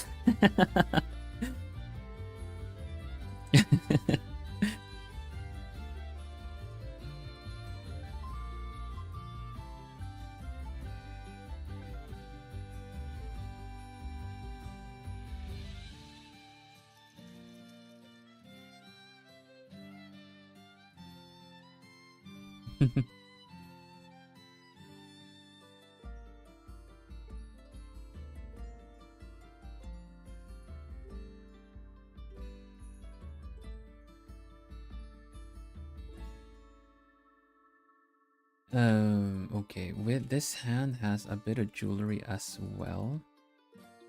And some markings. Let me see that hand. Show me that hand, boy. There you go, there you are. There you are. Okay, nice, nice.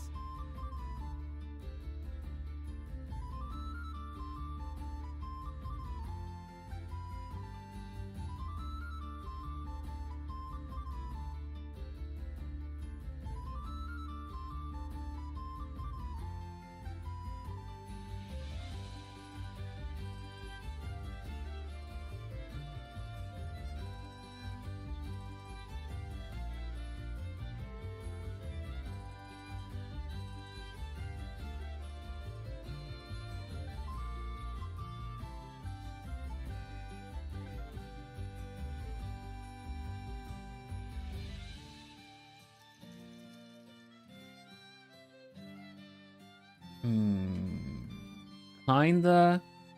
I don't know, not feeling it. Clearly more of his hand needs to be showing. Let's see. What does this look like? It goes up here with the tattoos, the magic ones. It does this, and then it does a little bit like this. Joined by something there. Okay. Nice, Sue. Okay.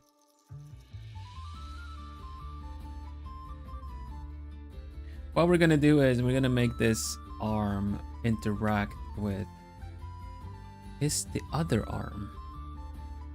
Because you know, you can just do this, shade it, and then call it a day. But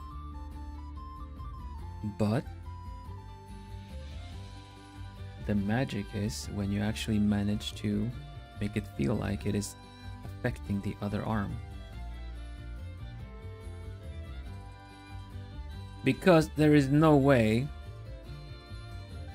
my boy Ko is gonna be completely tensing his muscles constantly. He's gonna stand around like so what I'm gonna do is I'm just gonna make it look like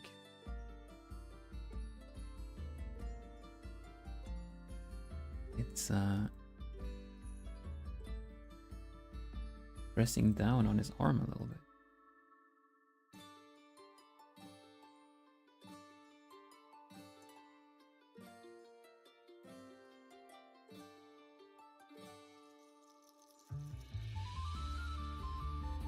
Soft skin physics are welcome everywhere, really, to make things feel like they're pressing and affecting.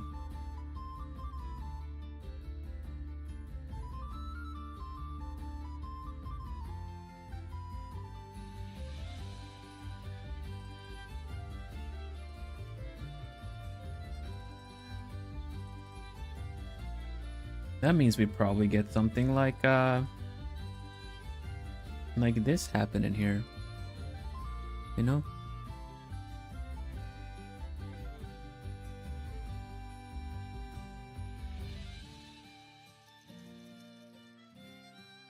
This is pretty firm. A pretty firm shape, obviously. It's like it's underarm, pretty strong. But it's also there's some friction happening with the arm there. It's resting on it too, so it's pushing down on it a bit. And you get skin folds. It happens, it's natural. Now you don't want to overly like exaggerate the details, because if you're doing it stylized and you do extreme detail on certain parts, it's just gonna look a bit jarring. But surely we can make this work.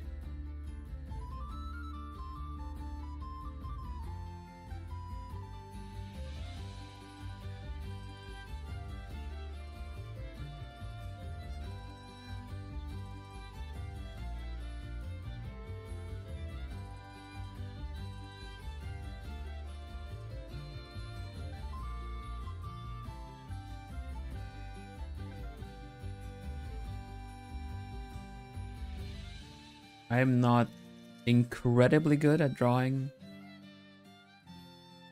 good, nice looking men.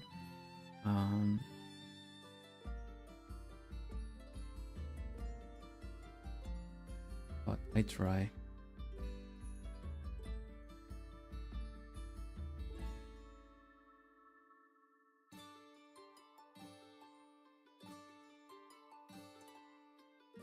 I genuinely want to be able to do I genuinely want to be able to draw handsome guys, beautiful girls, everything in between. No need to draw them, you can look at them. I have no uncovered mirror. I can't look at myself in the mirror. Thank you though, Mary.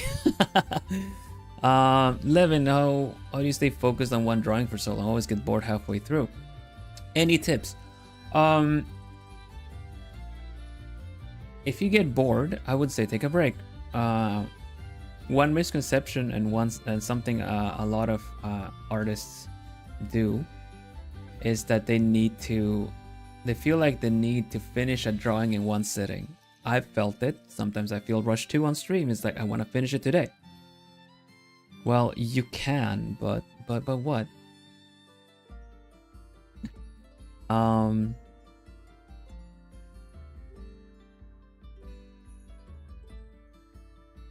Just if you can't stay focused on a drawing, I would say one, try to draw smaller things. Try to draw lesser things. How long does it usually take for you to finish a drawing? Well, I have some examples of drawings I can finish in 3 hours. As you might know.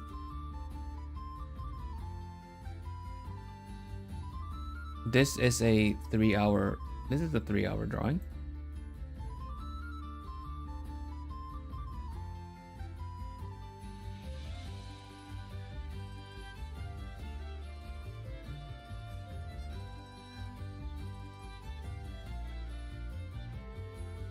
Without a break, with a short break. Speaking of short breaks, it's time for my break.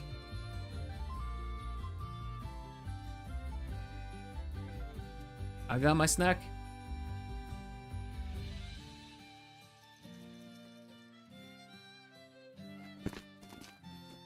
Everybody, make sure you hydrate, stretch a little bit, de-shrimp, decompress. And as usual, you get I think you'll get 2 crunches today. You get a crunch and then a mute. I won't be chewing in your ear, as you know, but yeah, let me have my break if you don't mind.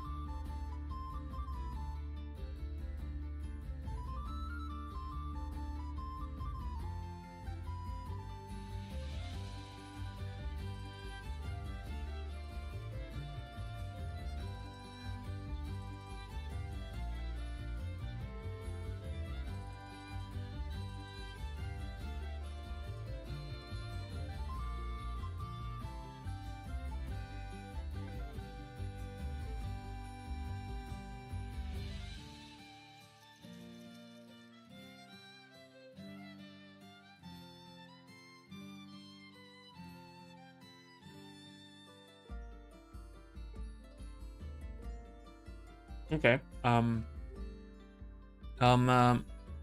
Without a break, I just took a break. It was done on stream, so technically no break. But yeah, this drawing was done from scratch on stream. It was a challenge where you generate a character, so no pre-made or anything, no pre-making, no prepping. Second crunch.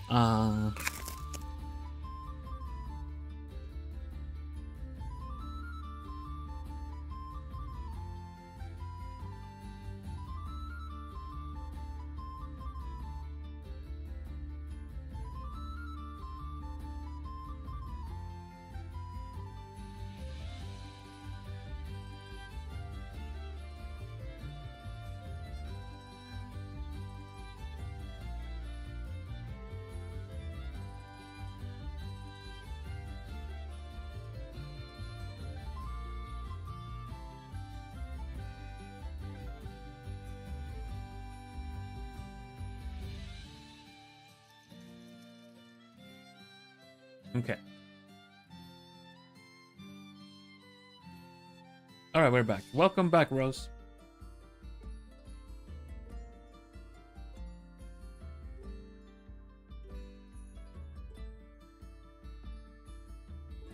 There we go.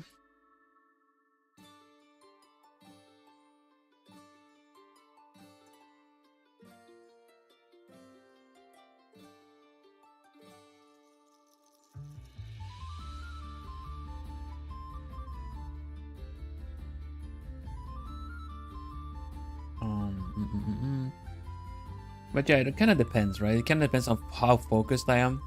Honestly, working art on stream, like it's really not the best way to stay focused.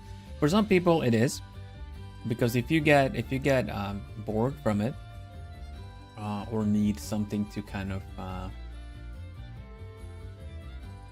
push you to stay focused, then drawing on stream is a good way, because you know you're drawing for an audience.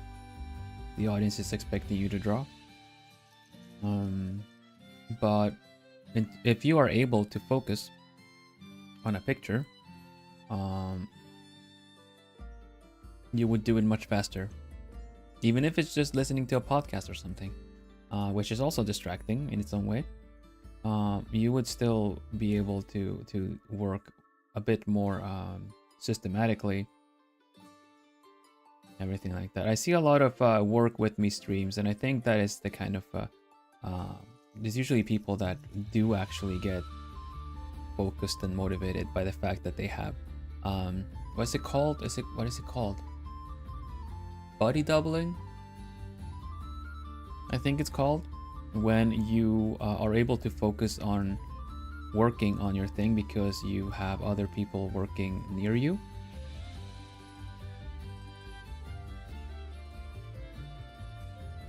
It is straight up a focus technique. It is straight up a focus technique. It doesn't work for everybody. Other people get distracted having people around them and doing sounds and stuff, but for the external motivation, exactly.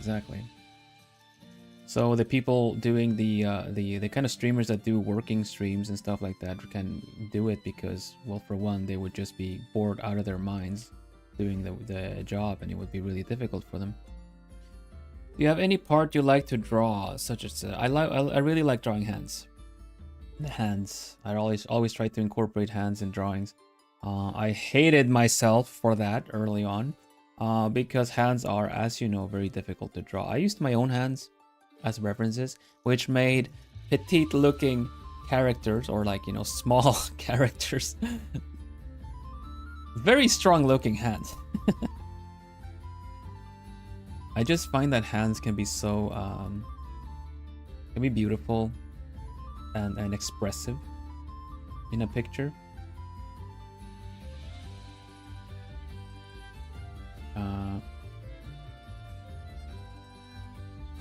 So I've always tried to incorporate them somehow.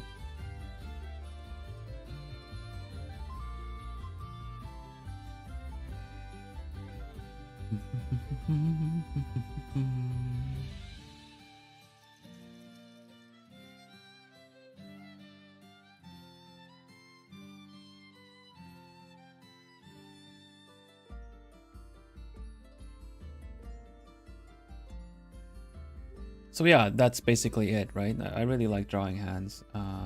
Was it easy? No. But does it add a lot to the picture? Yeah.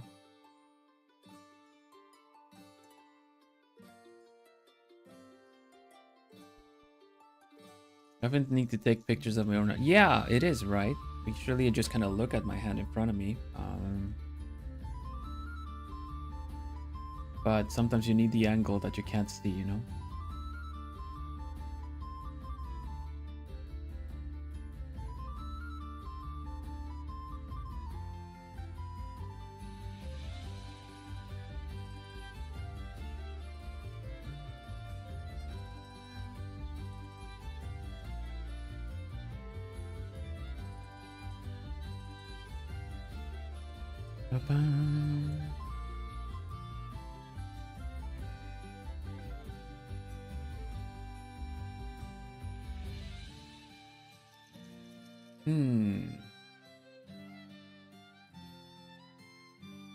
This piece of jewelry needs a little bit more detail too. Kohaku, why when you needed to accessorize, you just went everything.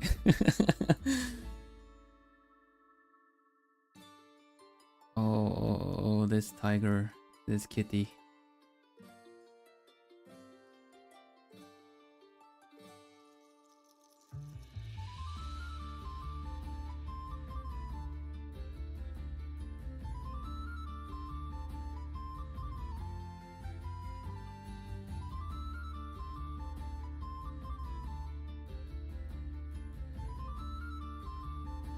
Okay, I'm gonna be I had this funny mental image. It's not really that bad with jewelry, but like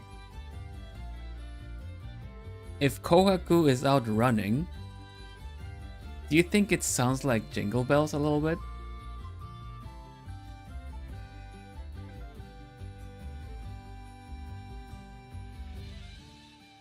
They must be magical items. It's equipment, right? It's equipment.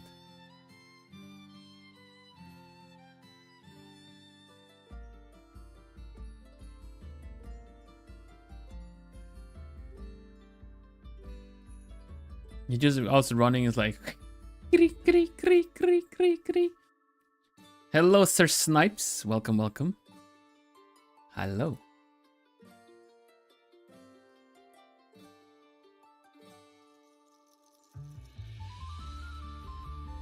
How are you today? How's your weekend?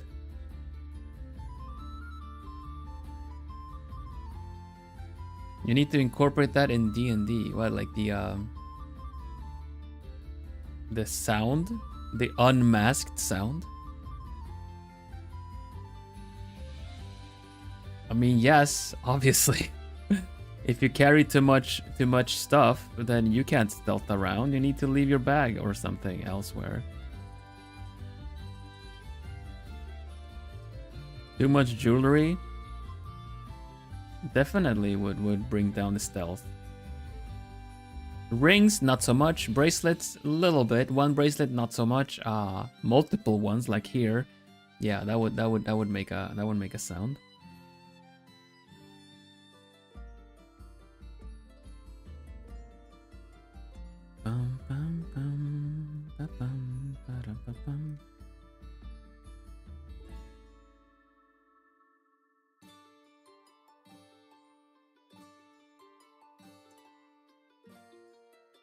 If you look at you kind of hear that in games like what is it, Monster Hunter. You have so many different armors, but when you run, you just hear the if it's plate mail, or you hear the other kind of things, you know. Even armor in general, like that's why light armor is for stealthy stuff.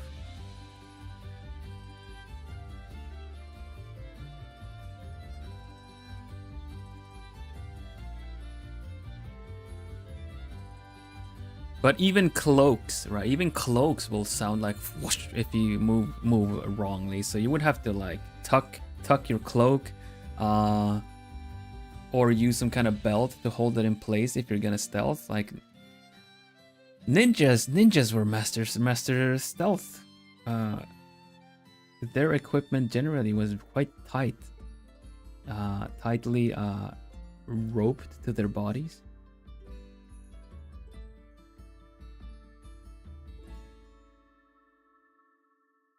Nice.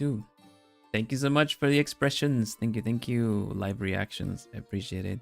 Nice hearts. Nice celebratory ones.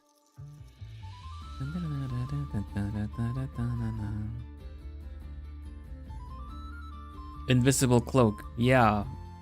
It's just gonna trigger all the Huh? What was that noise?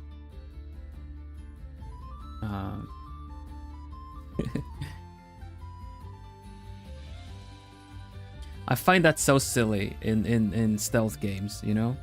When you're kind of like throwing a stone and it gives like this really mute thud, like bah, bah. And then what was that? Go check it out. And then your character stealth's like cluck cluck cluck cluck cluck cluck cluck cluck cluck. Immersion gone.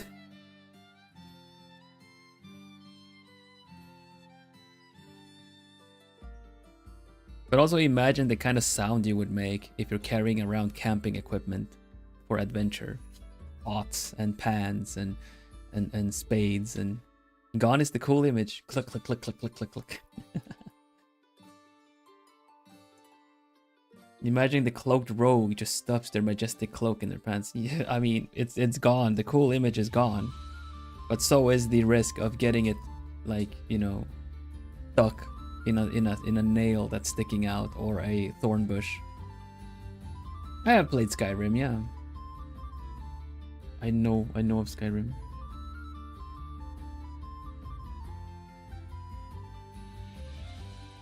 Those are very prominent in those kind of games too.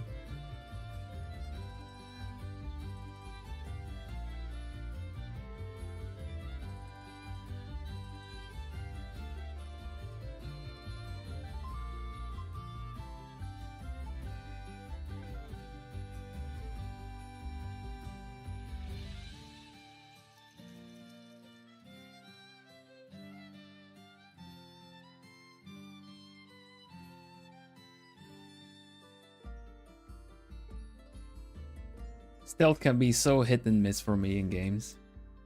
I can find it quite fun and entertaining until the mechanics stop working.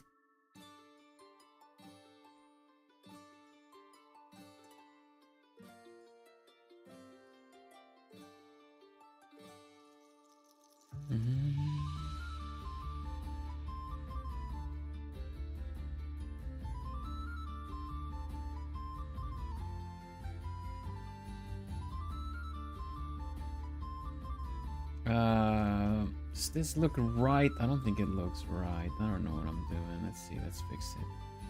I'm just mumbling to myself, really, and let's just try to fix the hand a little bit. That's probably better. Yeesh.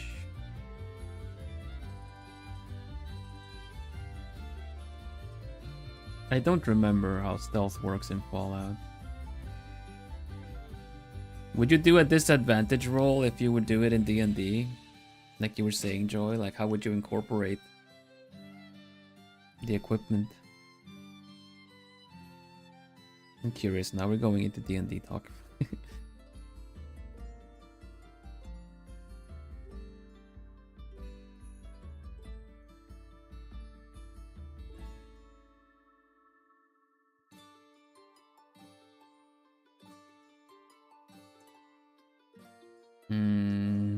What do we do with this? What do we do with this?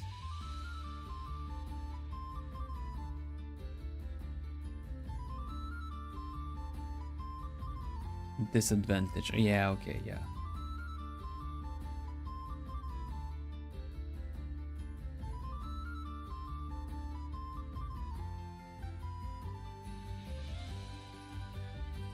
Right. Equipment too.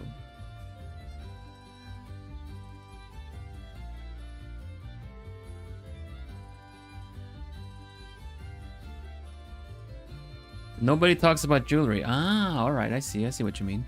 What's the type of thing that I like to draw? Well, I'm drawing a portrait of my colleague and my brother in Equinox, Kohaku Hyoma.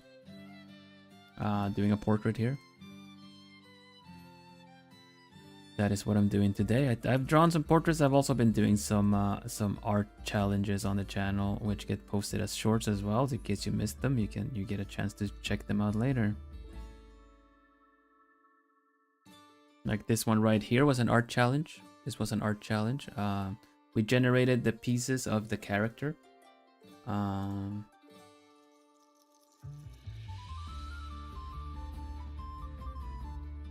me see if I have them. Yeah, we generated these pieces. Tail, color, hair, eyes, ears, and bonus wrapped in a cloth. From a generator, like a video you have to play and pause to get the different pieces. So we got this one, and I drew this in 3-something hours on stream.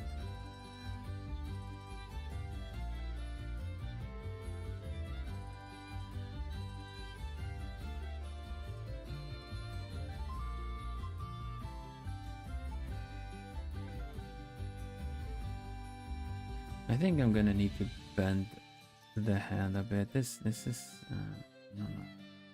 Do you guys see anything with this? It's so difficult to really keep a fresh look on the picture when you're working, like when you're staring at it so much. Oh, thank you very much, Snipes.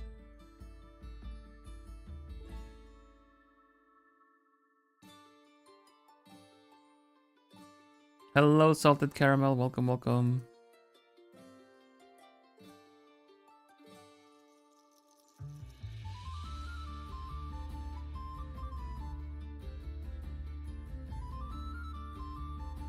I'm just thinking the arm here, right? The hand going whoop like that. It feels a bit unnatural. Wait, give me a mo. Let me have a look. Kohaku Hyoma. Let me have a look.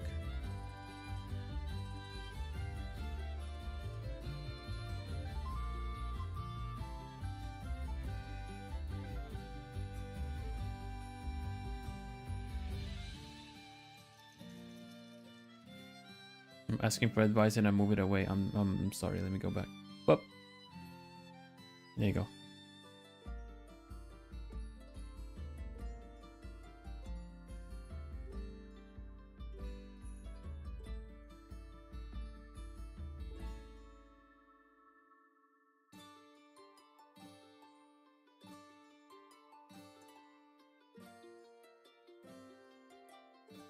I'm gonna try flipping it too.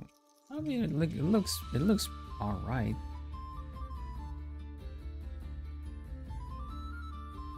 The angle down a bit. Yeah, I think that is what is a foot, even though it is a hand. I'll try that.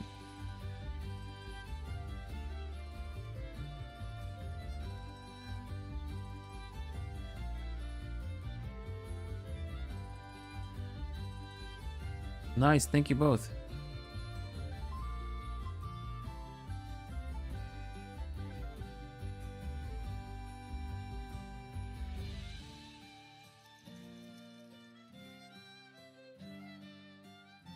I'm gonna try to fill in the rest for this.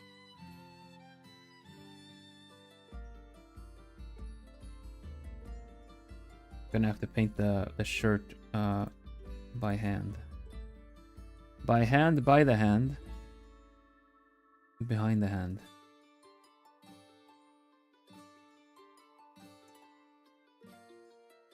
To see how it looks.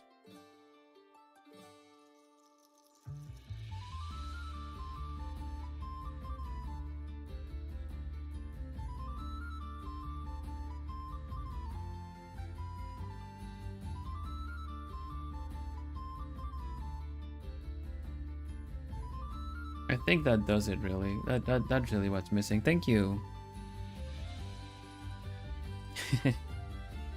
Yeah, we do stay calm here. We believe in inner peace. I'm not gonna scream inner peace. I still need to recover my voice a little bit more.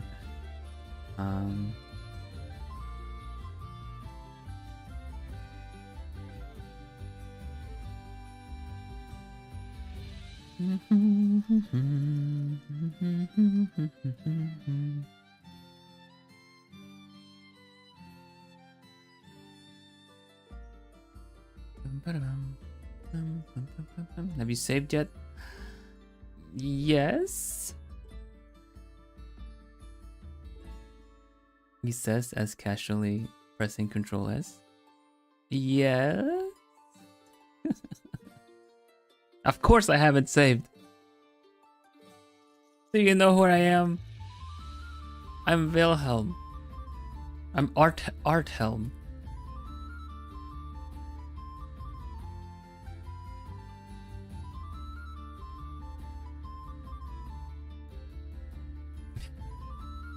Thank you, salted caramel. I have saved now. The picture is safe.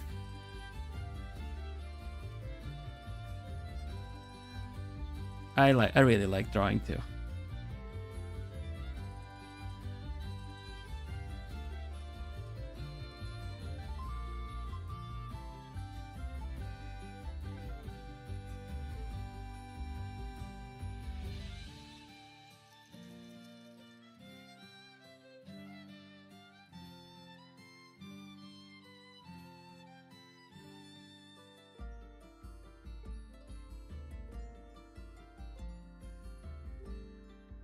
Alright, I'm taking a little risk here. Let me copy paste the old boy here. I'm gonna use the liquify.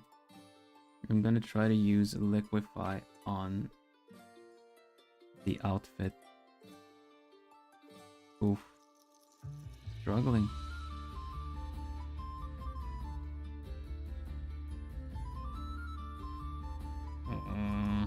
Very so-so, I'm gonna say.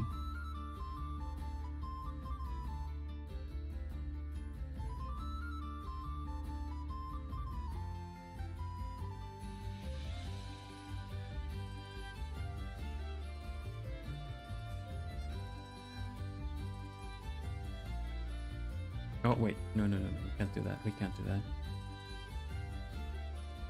Erase this again. Okay.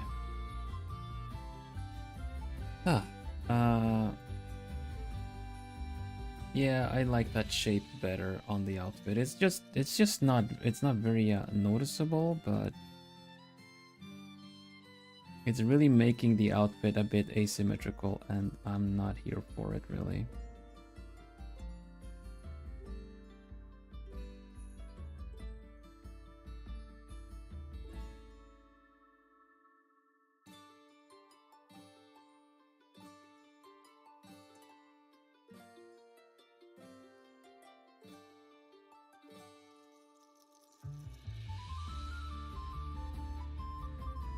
Small details matter. I think so. It's one of the things that, you know, the eyes will identify like, something is wrong here, but I don't know why. It just looks off. It just looks off. That's the most unhelpful feedback comment. It just looks off. But it will trigger those that feeling. So we need to bring it back a little bit, at least, you know, a little bit.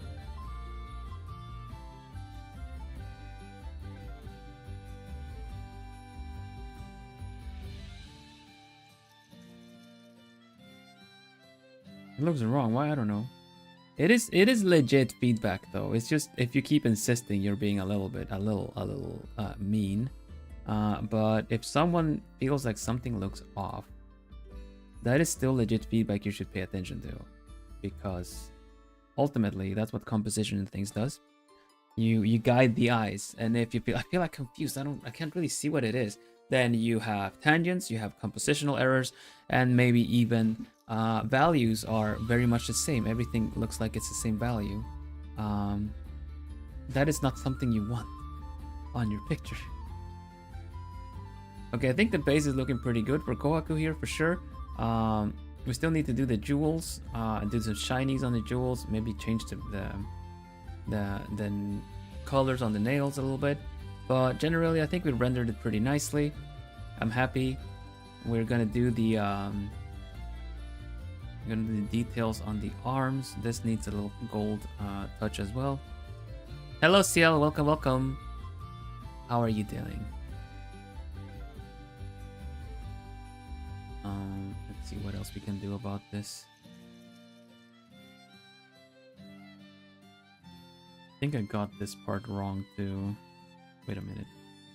There you go.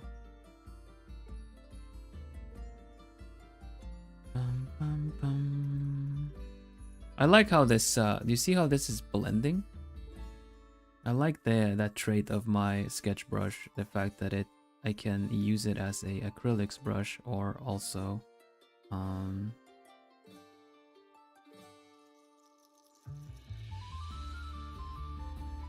like sketching. What do you think is the most difficult thing to draw?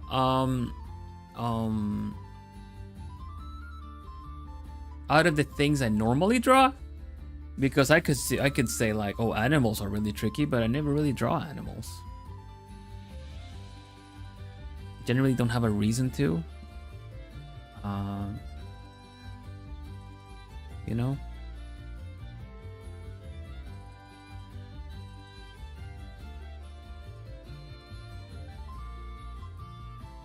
I would say mechanical parts, I guess. Hello again, Adolfa. You woke up in panic because I remember. Oh no! Thank you for the consideration, still, CL.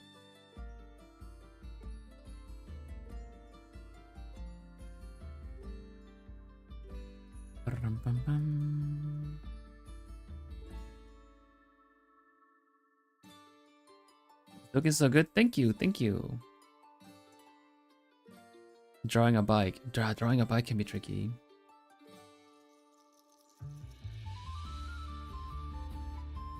Vehicles in general, right? I mean, I've drawn cars.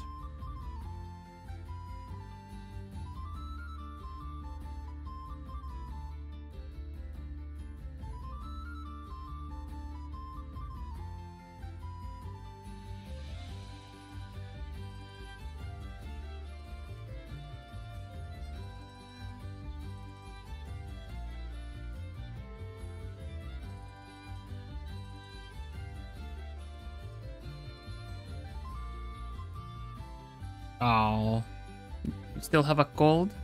Dang it. Kasahito no. How do you say speedy recovery? I've drawn a motorcycle, never again. Heard. I hear you. That's the kind of mechanical things I mean, you know? I like mechanical stuff, but they're tricky to draw.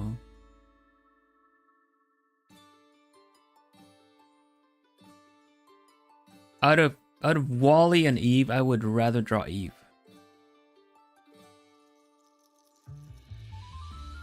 Eva?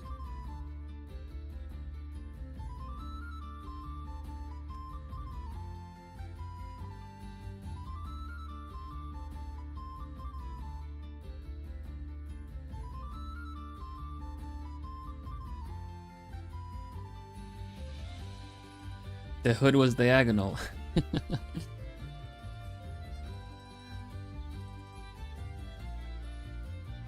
I drew two foreshortened cars racing at one point. And I got away with it because of blurring and motion blur.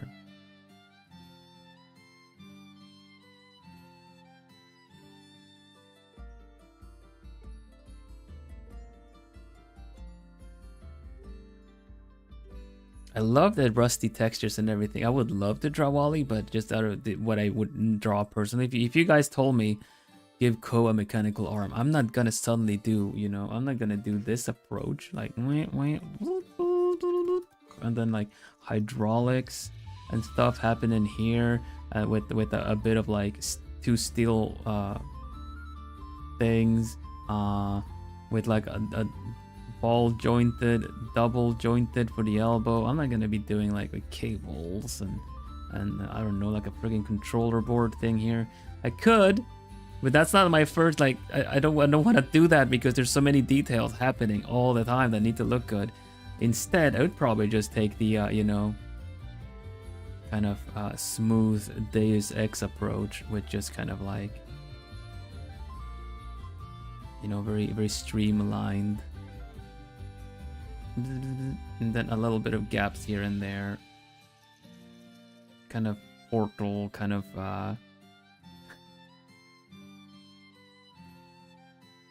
there, like something like that, you know.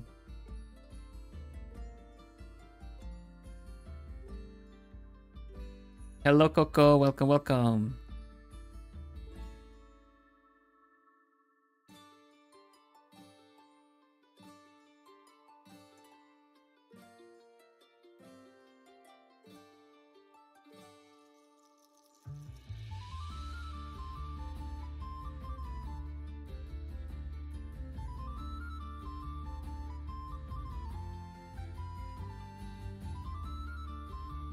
This is gold in it, yeah. How are you doing, Coco? Welcome to the stream.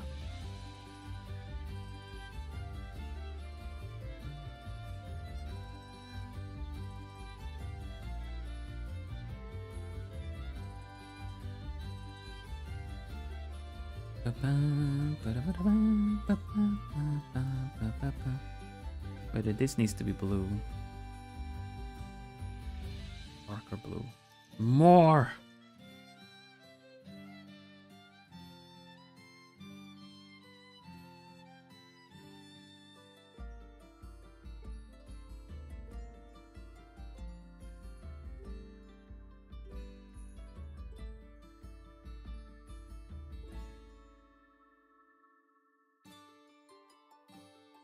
This is angled wrong. This is angled wrong. It does not connect with the hand. No matter how big the hand is, it needs to connect. In fact, I even need to show a little bit of it here. Thanks for the hearts. I appreciate it. Like this. Okay, no, that's good. Okay, Jennifer. Thank you so much, though. Have a lovely weekend.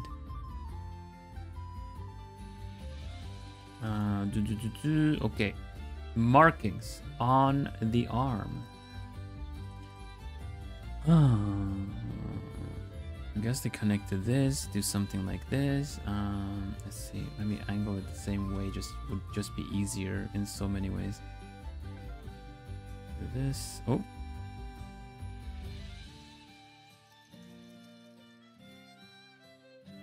And it just does this again, I suppose.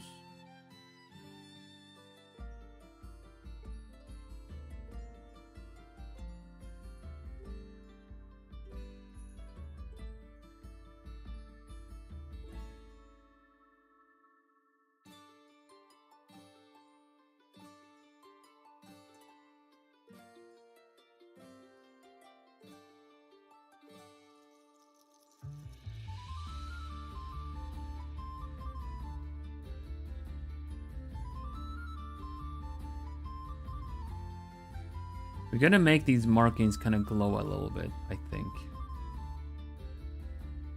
I'm also gonna try to do the two-colored approach. We're gonna get the gems in there, into the sockets, and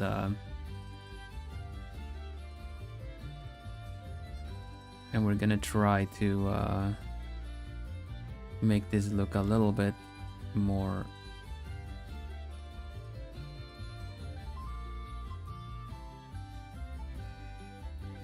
A little bit glowier, even.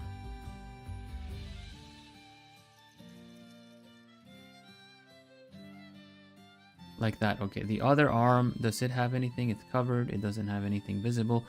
Okay, thinking. I think we're good, honestly. We can work on the jewelry. Do we have any other that's quite nice? Let's do the dual illusions. How's the volume for this one?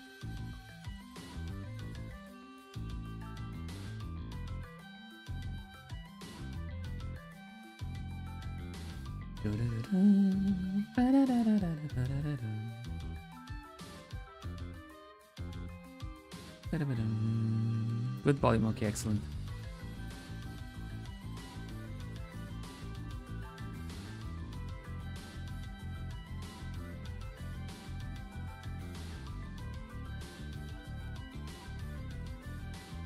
I'm gonna cheat a little bit. Not I'm really cheating. I'm just gonna use my know-how for these jewels.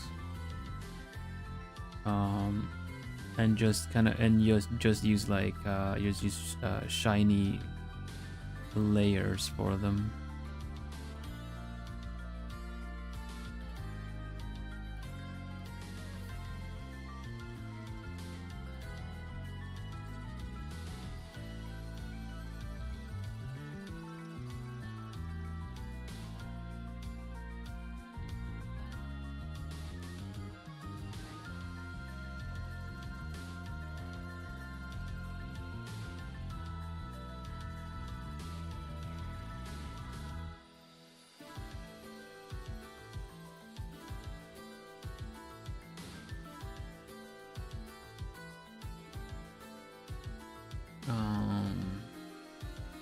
I am a self-taught artist. I did not go to art school, but I have read and studied my fair share of art books. And I'm not talking about art books as in like the ones with imagery. I'm talking about dynamic anatomy. I'm talking about color theory. I'm talking about composition, the actual art theory.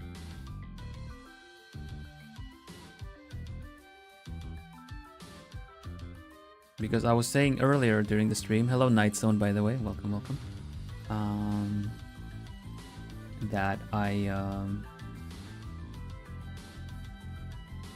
if you're struggling with finding inspiration and different approaches for your art, one way to consume and learn is also doing studying, reading theory.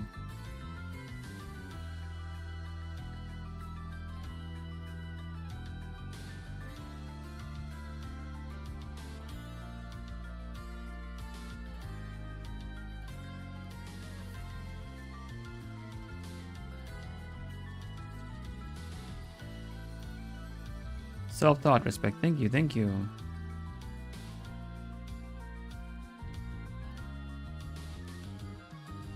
We need to get some effects going here. Well, we can do his tail last. He can do without his tail.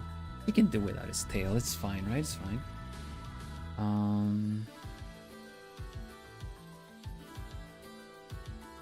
Let's merge some things.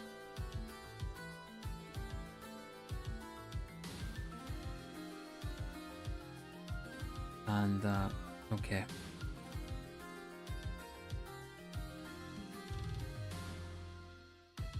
What if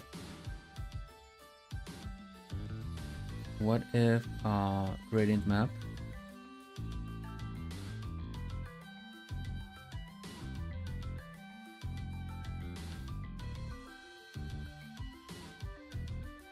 probably not a warm one. That's pretty cool, but not really what I'm looking for. There is a blue one, which we can probably just go ahead and, you know, bring in a little bit of light.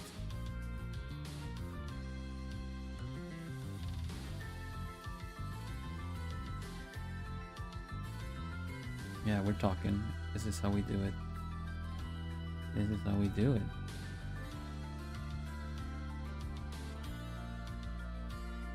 I'm gonna go cold and warm with this one. Is he gonna be in snow? Yes.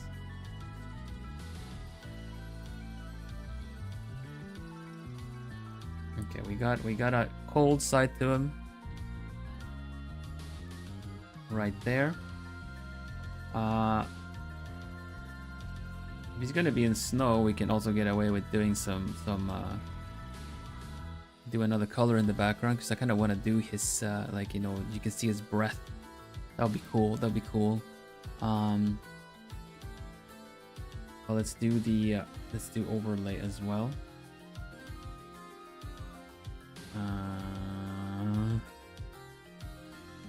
Add a little bit more of that kind of golden hour sun, but a little bit less. I'm gonna be mumbling a little bit. I'm sorry, everybody. I'm gonna be mumbling while I try to figure this out. No, that doesn't work at all. Never mind that. I'll probably just do add glow on that one then. Yeah, okay. It's alright.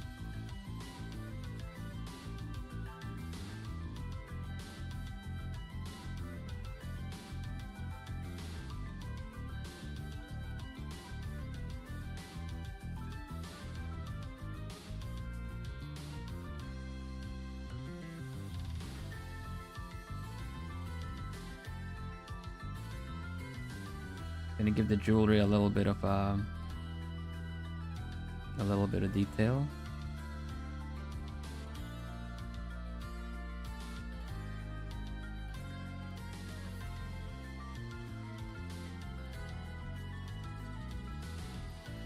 Because we're also gonna have it almost do its own kind of lens flare effect.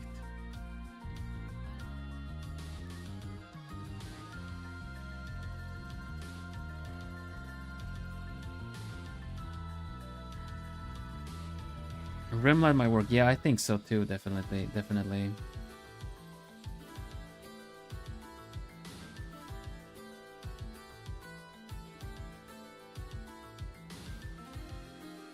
But I think it needs to be cold. I think it needs to be just...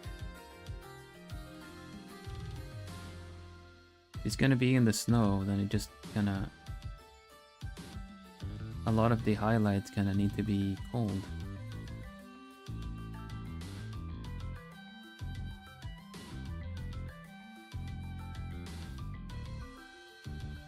Whoa, this actually did a lot.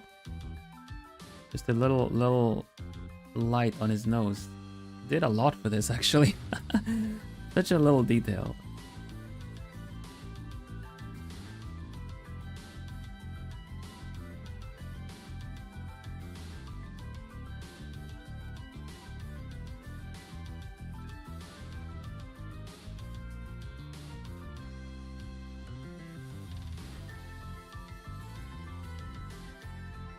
Alright, magic things. I don't know if they are magic for Cole.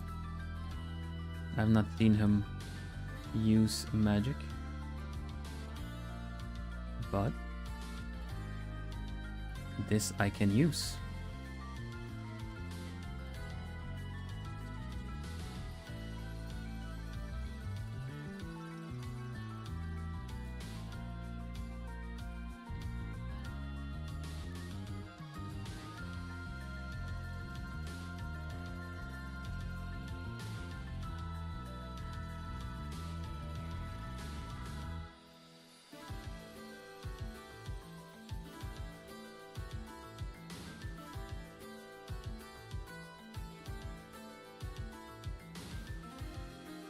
You're drawing a globie tiger, but you're also not, you're just saying you're not drawing the same tiger. Oh. Who is it?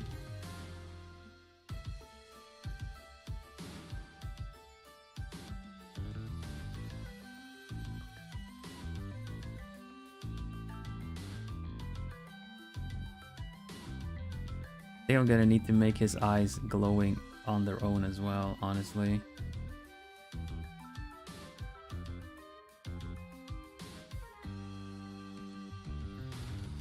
A little bit less on this one. Exactly, who is it? Yeah, I figured. That's cool. I've been wanting to draw Who Senpai's new outfit as well. I think it looks really cool. Oh, yes, yes. That is the exact effect I wanted on the jewelry. Are you kidding me?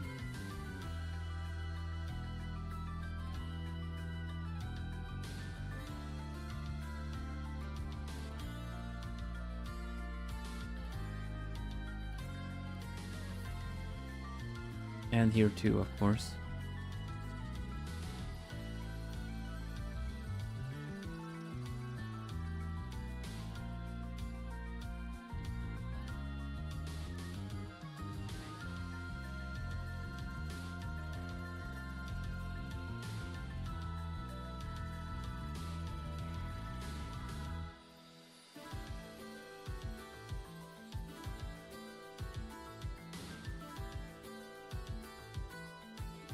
Dun, dun, dun.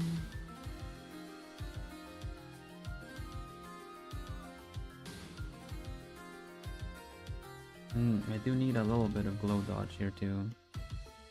There you go, there you go.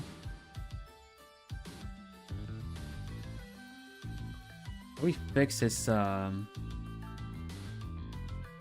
nails a little bit maybe.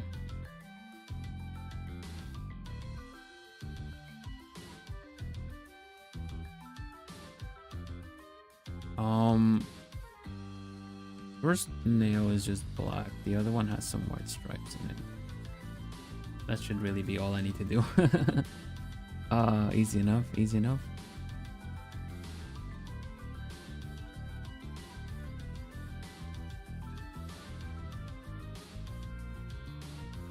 Okay. More lighting effects then. And his tail, of course, we need to do the tail as well. What do we do? This picture's making me sound like Ko. Oh.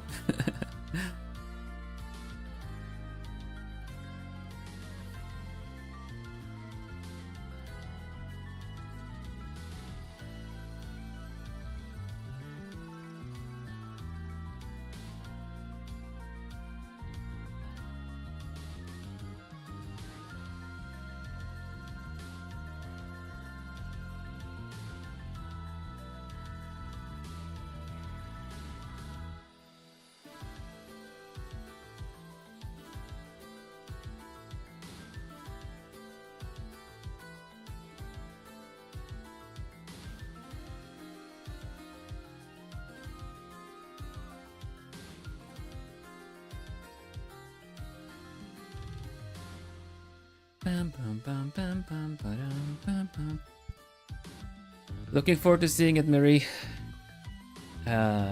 Textures. Do I have any good? I do have the snow texture I made myself at one point. Yes. Oh, it's so small. Or the picture is so big. Oh. Oh, there we go. That's better. Background needs something. Background needs something.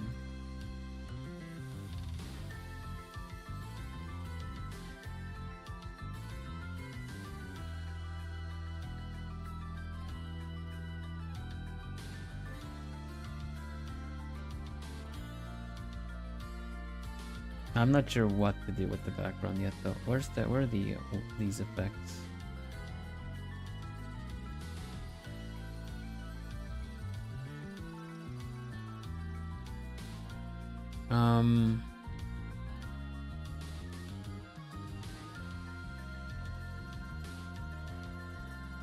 What kind of background works, honestly? I don't really know what kind of background to put him in.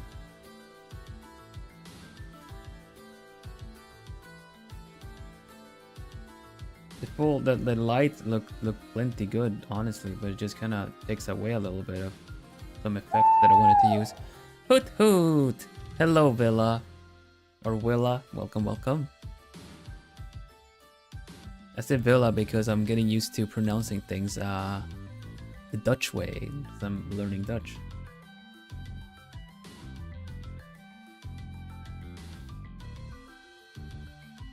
This one's too much.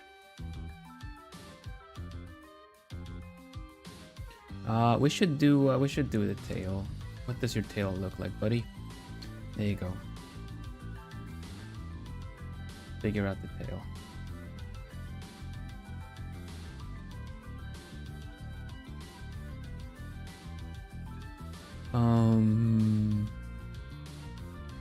Fluff. Oh. Why is it not? Oh, there you go. That's letting me. Fluff time. Yeah, definitely. We're just gonna do this. And it's followed by some more fluff in white. Ends with black.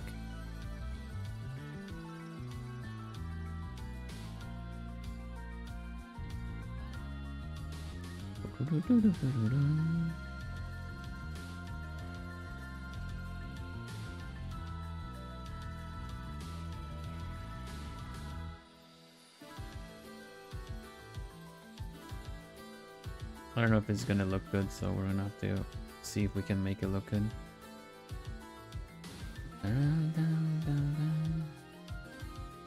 Something like this.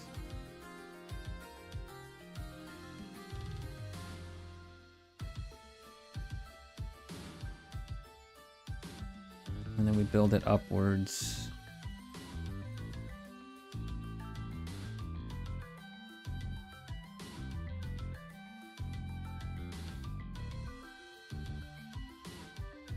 Fluffy white. Fluffy darker ones. More fluffy whites.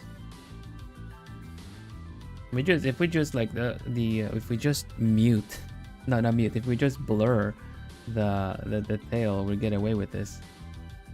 We just gotta get the values done right so it looks like it belongs, you know, like this.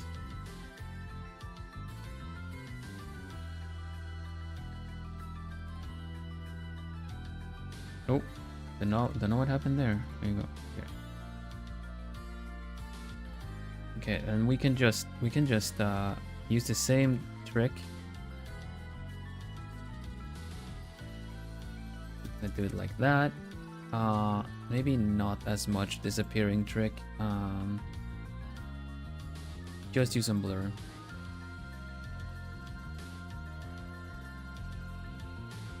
Is this blurring? Yeah, it is. It is.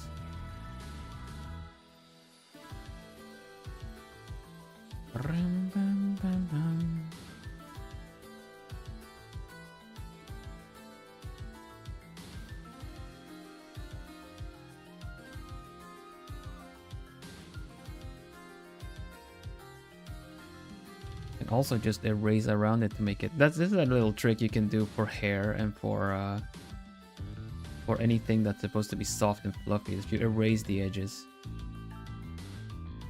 Like I did that for him already once. Just blur. If you're just gonna erase the edges a little bit, the hair looks thinner and softer. But it's just kind of like, oh, I don't want to erase the edges. You know, the hair took a long time to do. It's for the better. Does this look alright? Does this look alright? I think it looks alright.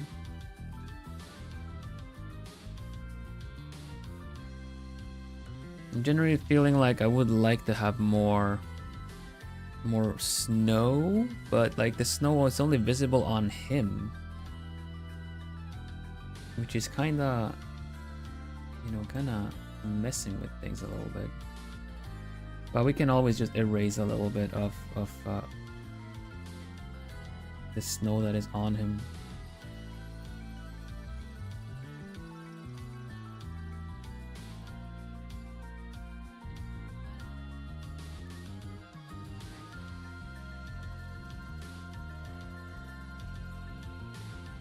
Nice, thank you. I feel that too. The background could use a bit of darkness, but I don't know what to add to the background.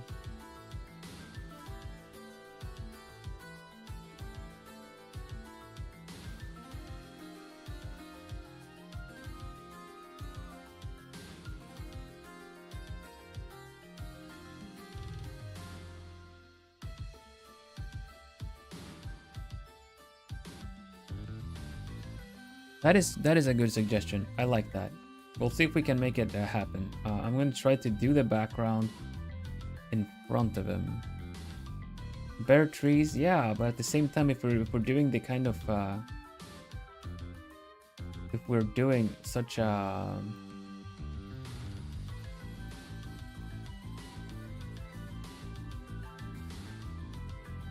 if we are doing these kind of like blurry effects, then we can't really see much in the background.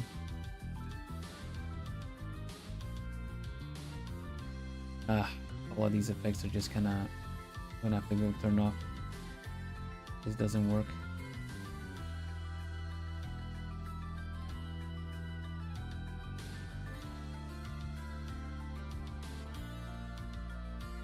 Hello, Natsu. Welcome, welcome.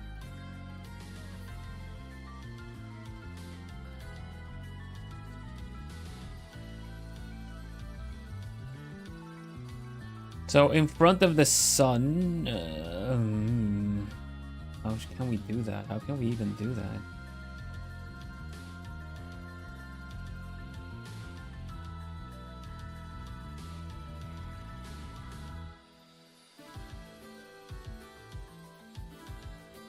The tail goes for now. The tail goes. It has no place here.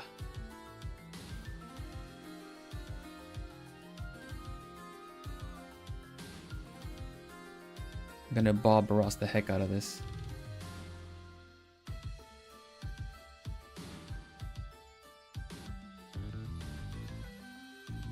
A little bit. I feel like I wanna get this done. All right. How are you doing, Natsu?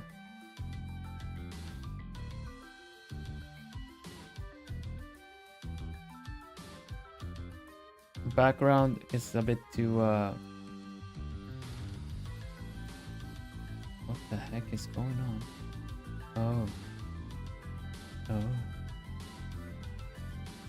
We're I'm trying to figure out the background for this piece, but it's a little tricky to get the darkness in a little bit in the background. This is obviously too much. I'm just trying to figure out what I can do with this.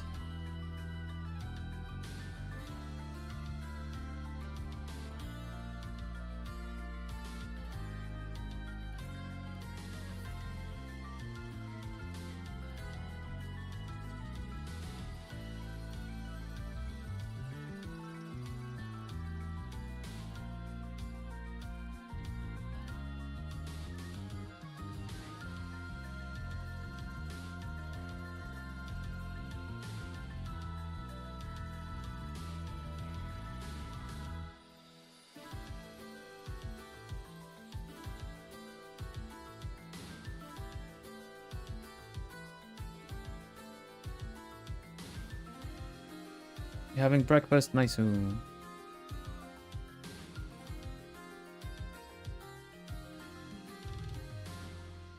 bed. Oh, don't make a mess. No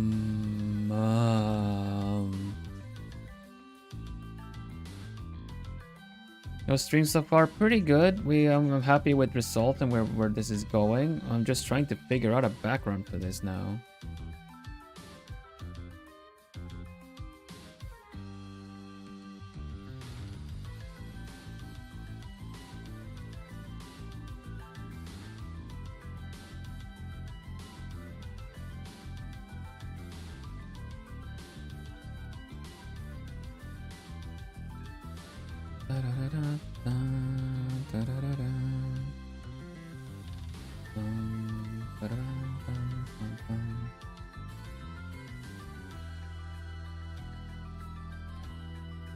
This color just doesn't fit him at all.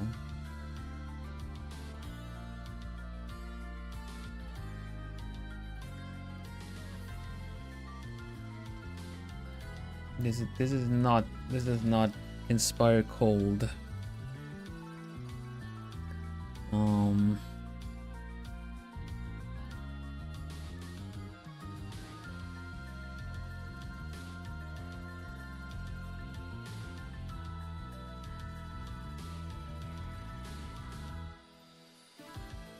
Yeah, Yeah, definitely Canadian mountainside, something with like a nice sunset to it. But I think we're gonna have to go more white and blues maybe.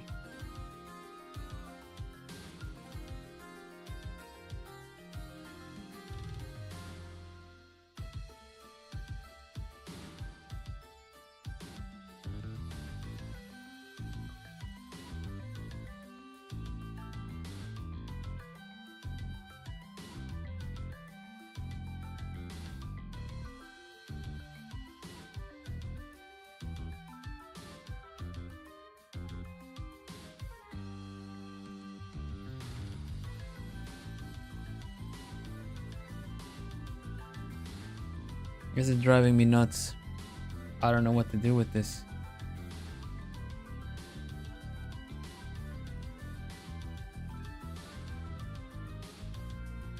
Da -da -da -da.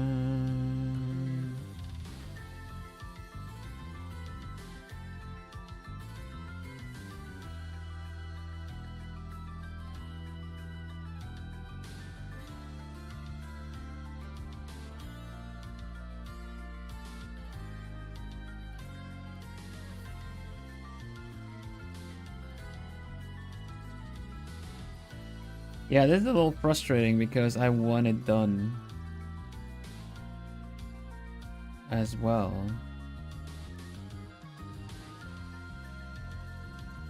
Ooh, okay. Another approach. Let's try this. Let's try another song.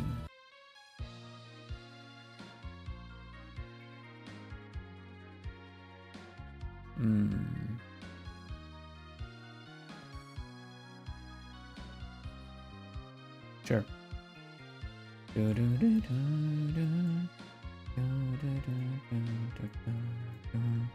But it's true, it's better not to force it.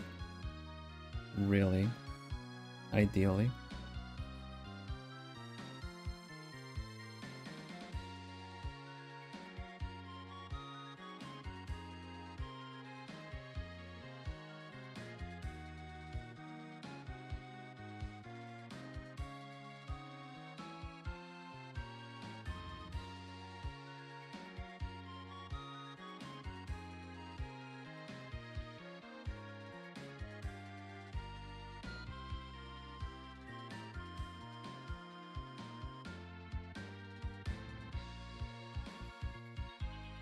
Can't be helped. We're gonna be running upstream soon anyway, but yeah.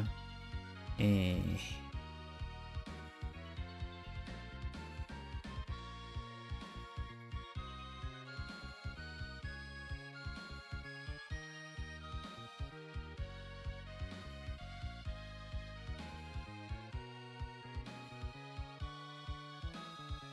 then a lot of yellow.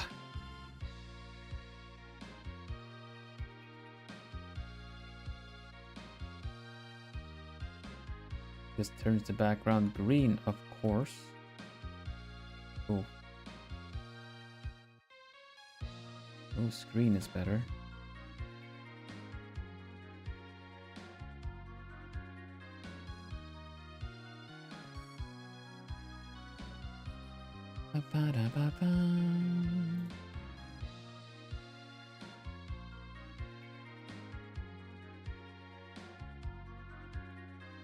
Yeah, I think we'll have to do that. I'm not figuring it out right now. We'll leave it at this, I suppose. Hello, Muchiro. Welcome, welcome.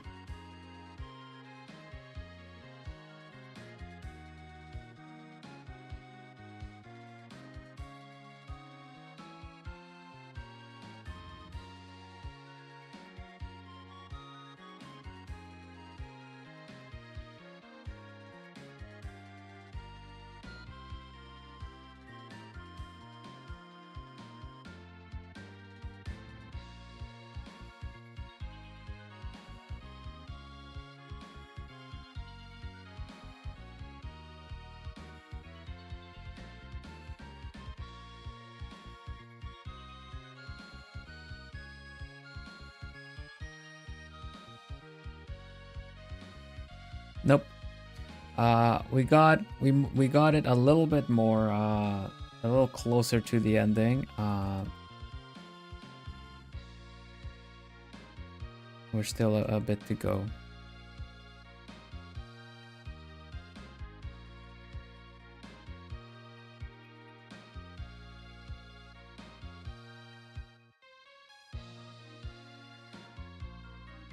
All right, Caramel, thank you.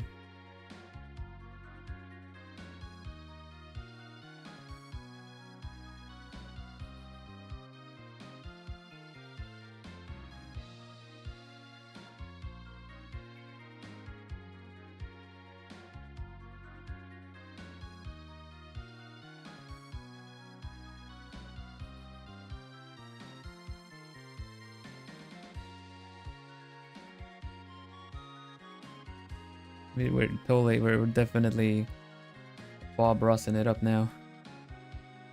Just a couple more minutes of this. I'm just trying to rack my brain to make this work, and it just makes me go quiet. So I'm not. This is not good. This is no good. I hope you feel better soon. Not to. You're fighting the common cold, you say.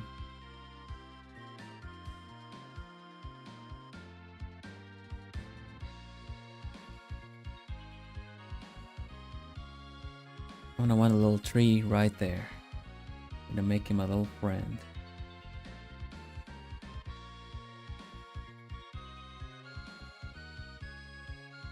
I don't know if this is gonna work, but I'm hoping it will.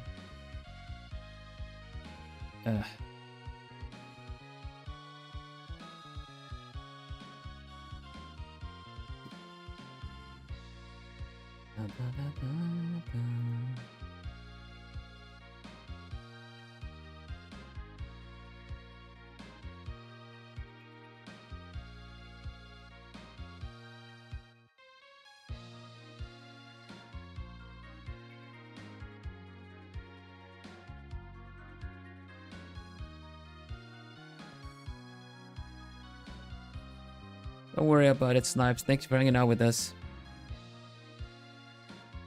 Yush. There we go. And merge these. A little bit like that. Maybe blur. Maybe blur.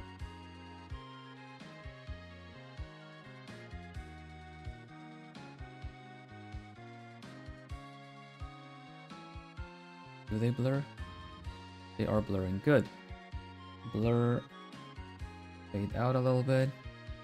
This is also going a little bit more kind of. I'm not hating this background. Actually, it's looking pretty good. Maybe give the trees their own little borders as well from the sun, you know. I think that's actually supposed to be more on the top layer. This is the tricky thing with layers, is that they affect each other differently depending on where they are. Like right now, the glow is affecting the tree much more different than I was using another layer.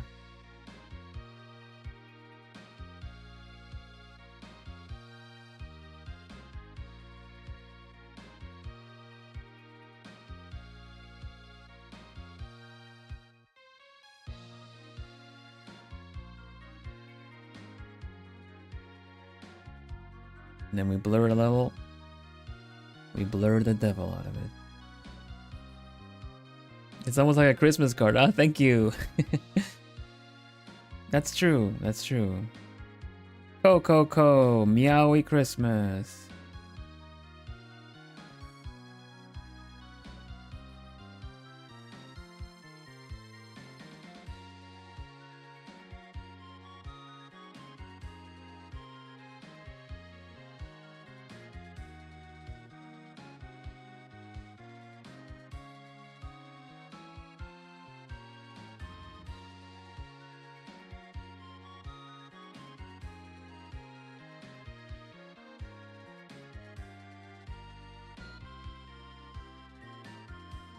Okay, we're gonna do it for funsies. I don't know if I really want this kind of background, but it's not a bad background. It looks nice. But I'm gonna come back to this and try something else out later.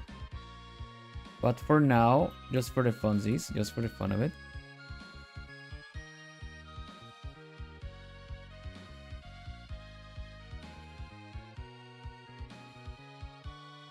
Oh. That's the wrong layer.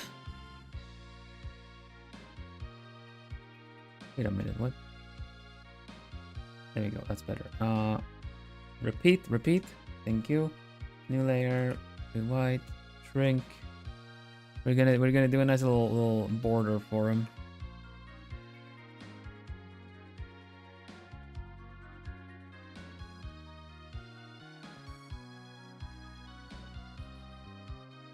There we go. And where is the co? Co is right there. We can erase this part of the co.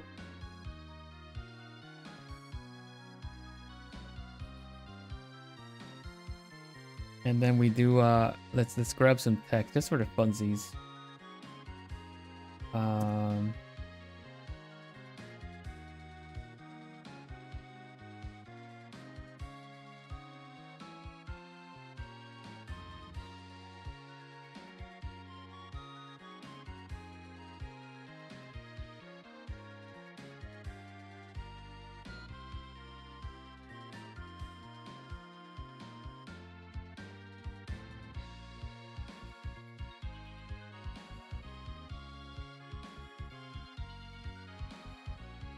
We'll see if I have some handwriting that we can use.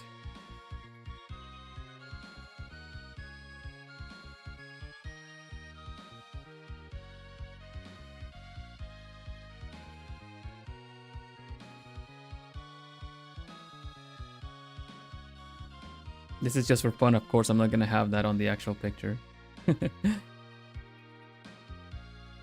I don't have a handwriting font, no.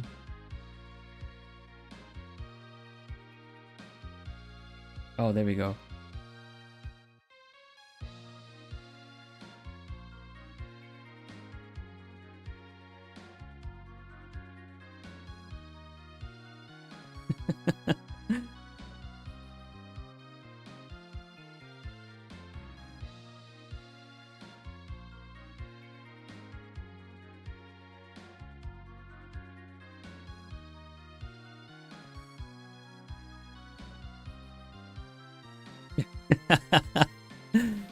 Meowy Christmas.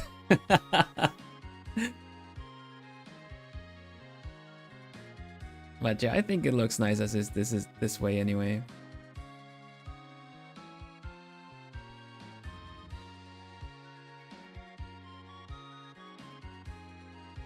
Yeah, it totally looks like a Christmas card. Not intended though.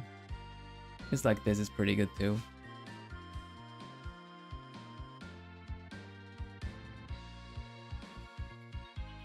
I'll let it simmer for a little bit. The Meowy Christmas is just for funsies. Put him in a Santa hat or something, you know? But no. This was such a trusted process moment with the background. Luckily, I have painted these kind of backgrounds as well, so just at least I know the Bob Ross routine works. But it's like, how the heck are we gonna make it work with the colors and everything? And then, yeah, snow was the answer. It's no problem. But yeah, it worked out pretty good. Thank you for your suggestions. Having the sun behind them and stuff really helps out with the shadow, the shading that I wanted it to have, you know? I like how it looks.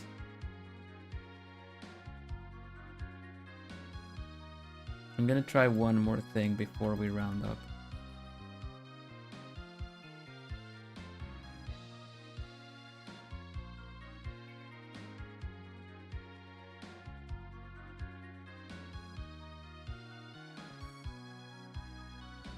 I'm gonna duplicate his silhouette, put it in the back, make it yellow, and then we're gonna blur it.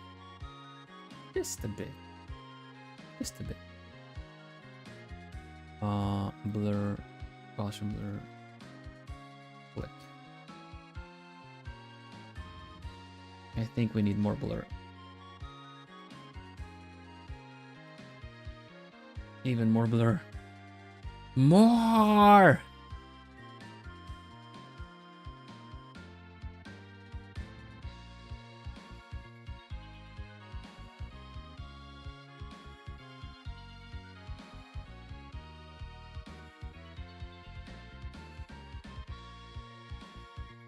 Yeah, it adds to it. It adds to it. The sun in the background gets a little bit more effect on his body. All right, you know what? This didn't turn out half bad. I really like it. Frame or no frame. Frame looks nice. Let's sign it for now. I'll show Co anyway. We might like. I'll come back and look at it, see if there's anything we need to change. But let's give it the old V for Vlhelm Vanderbos and of course my emblem.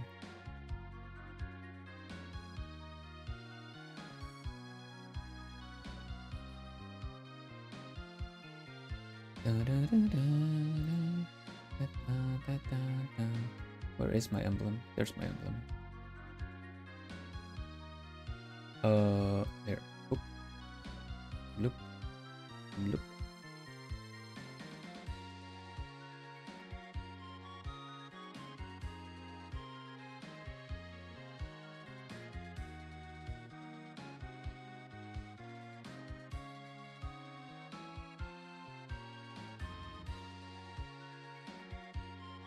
Here we go.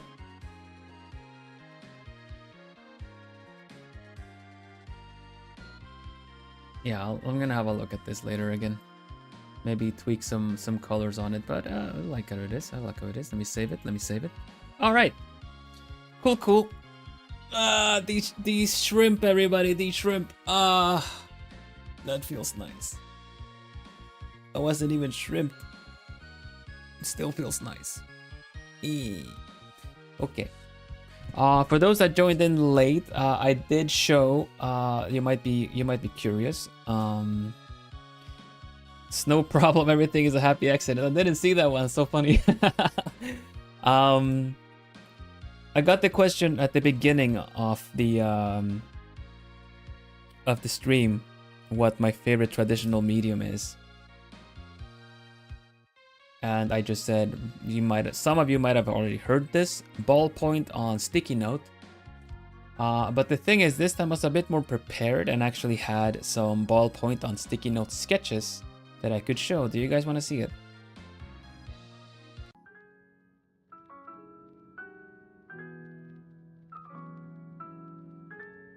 And when we're talking, let's see, pilot pen.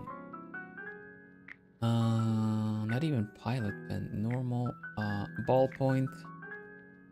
Anyway, doesn't matter. Yeah, again, please. Okay, yeah. So this is the whenever I'm out and about or whichever. Usually have like a little bundle of sticky notes on my like a pocket journal kind of thing, and ballpoint pen. Yeah. So they will look something like this. They will range in different steps, but they're all ballpoint. No pencil involved. There you go.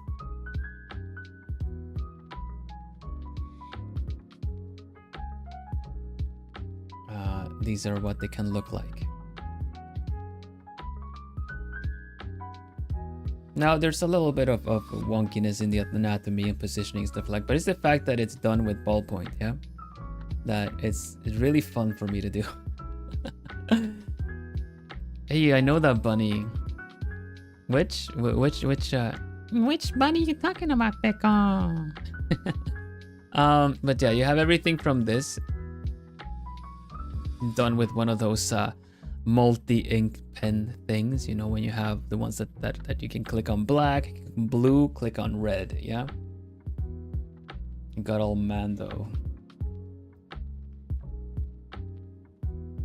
right there.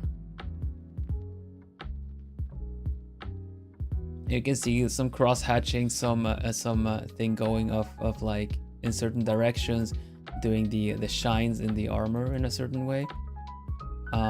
The shine there, but yeah, the here there was something that, what the heck is going on? I'm just gonna draw over it, you know. It's like, it's full of mistakes, but it's just, that's the fun thing, right? This one is a little bit more elaborate. As you can see, I actually used a gel pen, a black gel pen afterwards, and started giving it like outlines. Not only outlines, but I actually painted, you know, to give it an outline. I painted around it, like outside of it, and used some blue on the eyes. The fault on this doesn't make sense entirely everywhere, but you know, it's like I like what I had going on. A little fur there, a little cape, and the hands with the prayer hands and stuff. I very much enjoyed that. And last one is pecora. Pecora is just like a blue normal pen for that one. I don't even know what they're called. What are those pens called? The most normal one, you don't even click it. You push it down and then you click a little hook on the side. You know what I mean?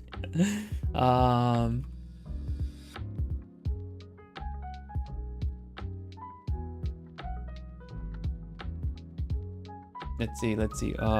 Ballpoint, big pen. Yes.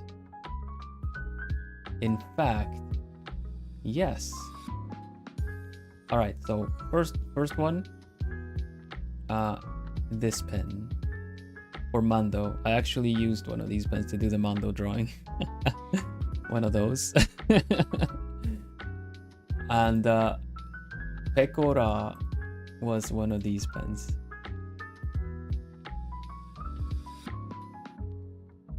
Like that.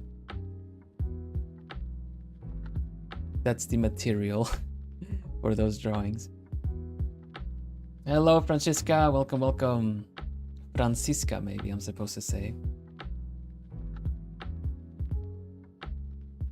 But yeah, those I like those. Simple to carry around, can draw anywhere.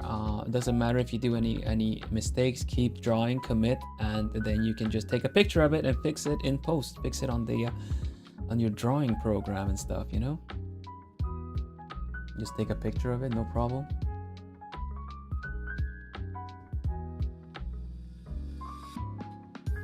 Right. Well, thank you everybody for hanging out with me as I was drawing Ko. I think this one turned out pretty good.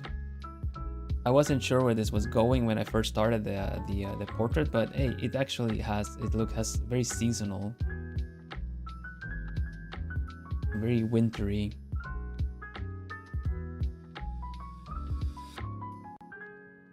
I like it.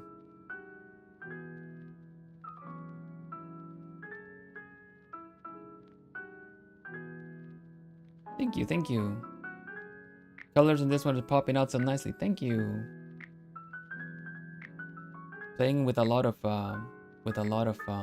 values here to kind of creating this kind of shadow on this part where the light would not hit. Now, to be fully realistic, the sun should really kind of be over here. But a rule of cool, yeah, and it's plenty cool here. It's snowing. So yeah, let's go. Let's go to round up stream. Right, hoots everybody. Whoa, earthquake. No, just kidding. Here you go. The holiday triview. Is something that I've been announcing today on stream. I'm gonna put out a proper post on Twitter, on YouTube, and what it is that on the 23rd, that's a bit more than a week from now, I am going to be hosting a triview, and that means that I'm going to be gathering and collecting Christmas trees or holiday decorations that people want to share and show on, and we're going to have a look at it. I'm not going to be rating it. Maybe we'll like give it we'll think of something for the fun of it, but I don't want to be like comparing people's decorations and then giving them grades or you know, scores or anything. So maybe we'll do a kind of thing where the points don't matter. Just make some stuff up. But either way, we're gonna have a look together at all of these. We're gonna have a look at all of these Christmas trees together, and I hope that you feel like you want to share yours. Now, the easiest way is to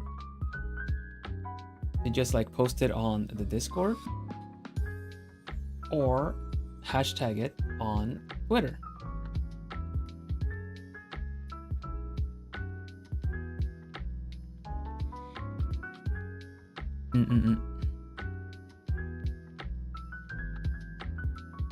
Yeah, we're gonna enjoy it all.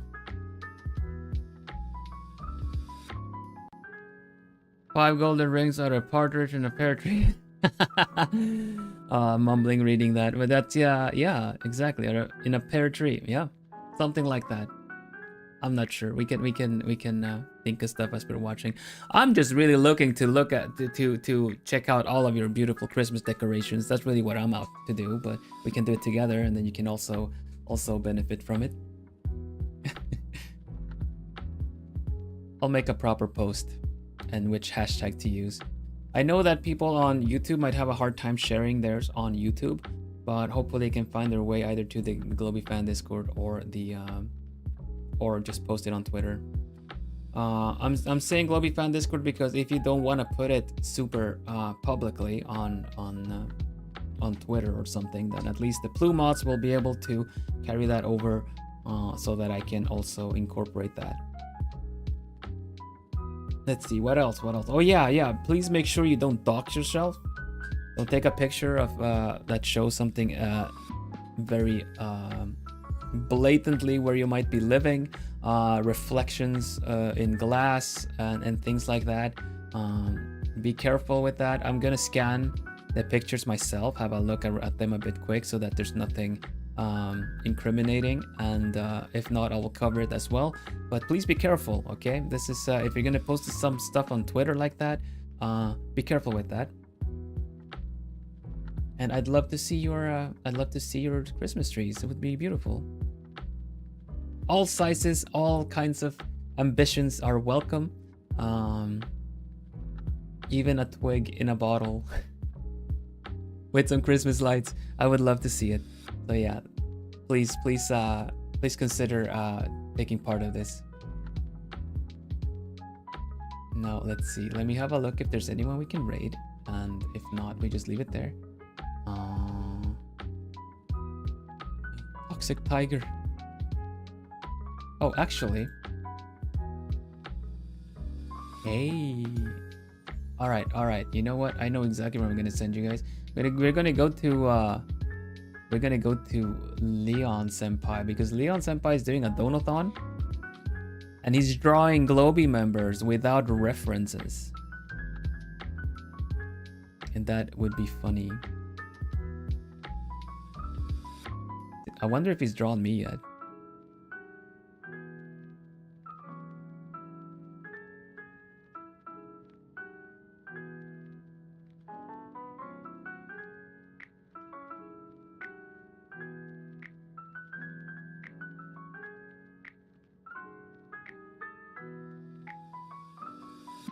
Give a little hoot hoot, raid message. Let's drop on over to Leon Senpai. And I hope you all have a nice rest of your weekend. Rest up, get some nice tea, be cozy, keep cozy. Stay lovely. And I'll see you again real soon. Next stream is on Monday, the usual time. Still in the midst of getting permissions for the game that I want to play on Monday, but either way, we're gonna have a stream.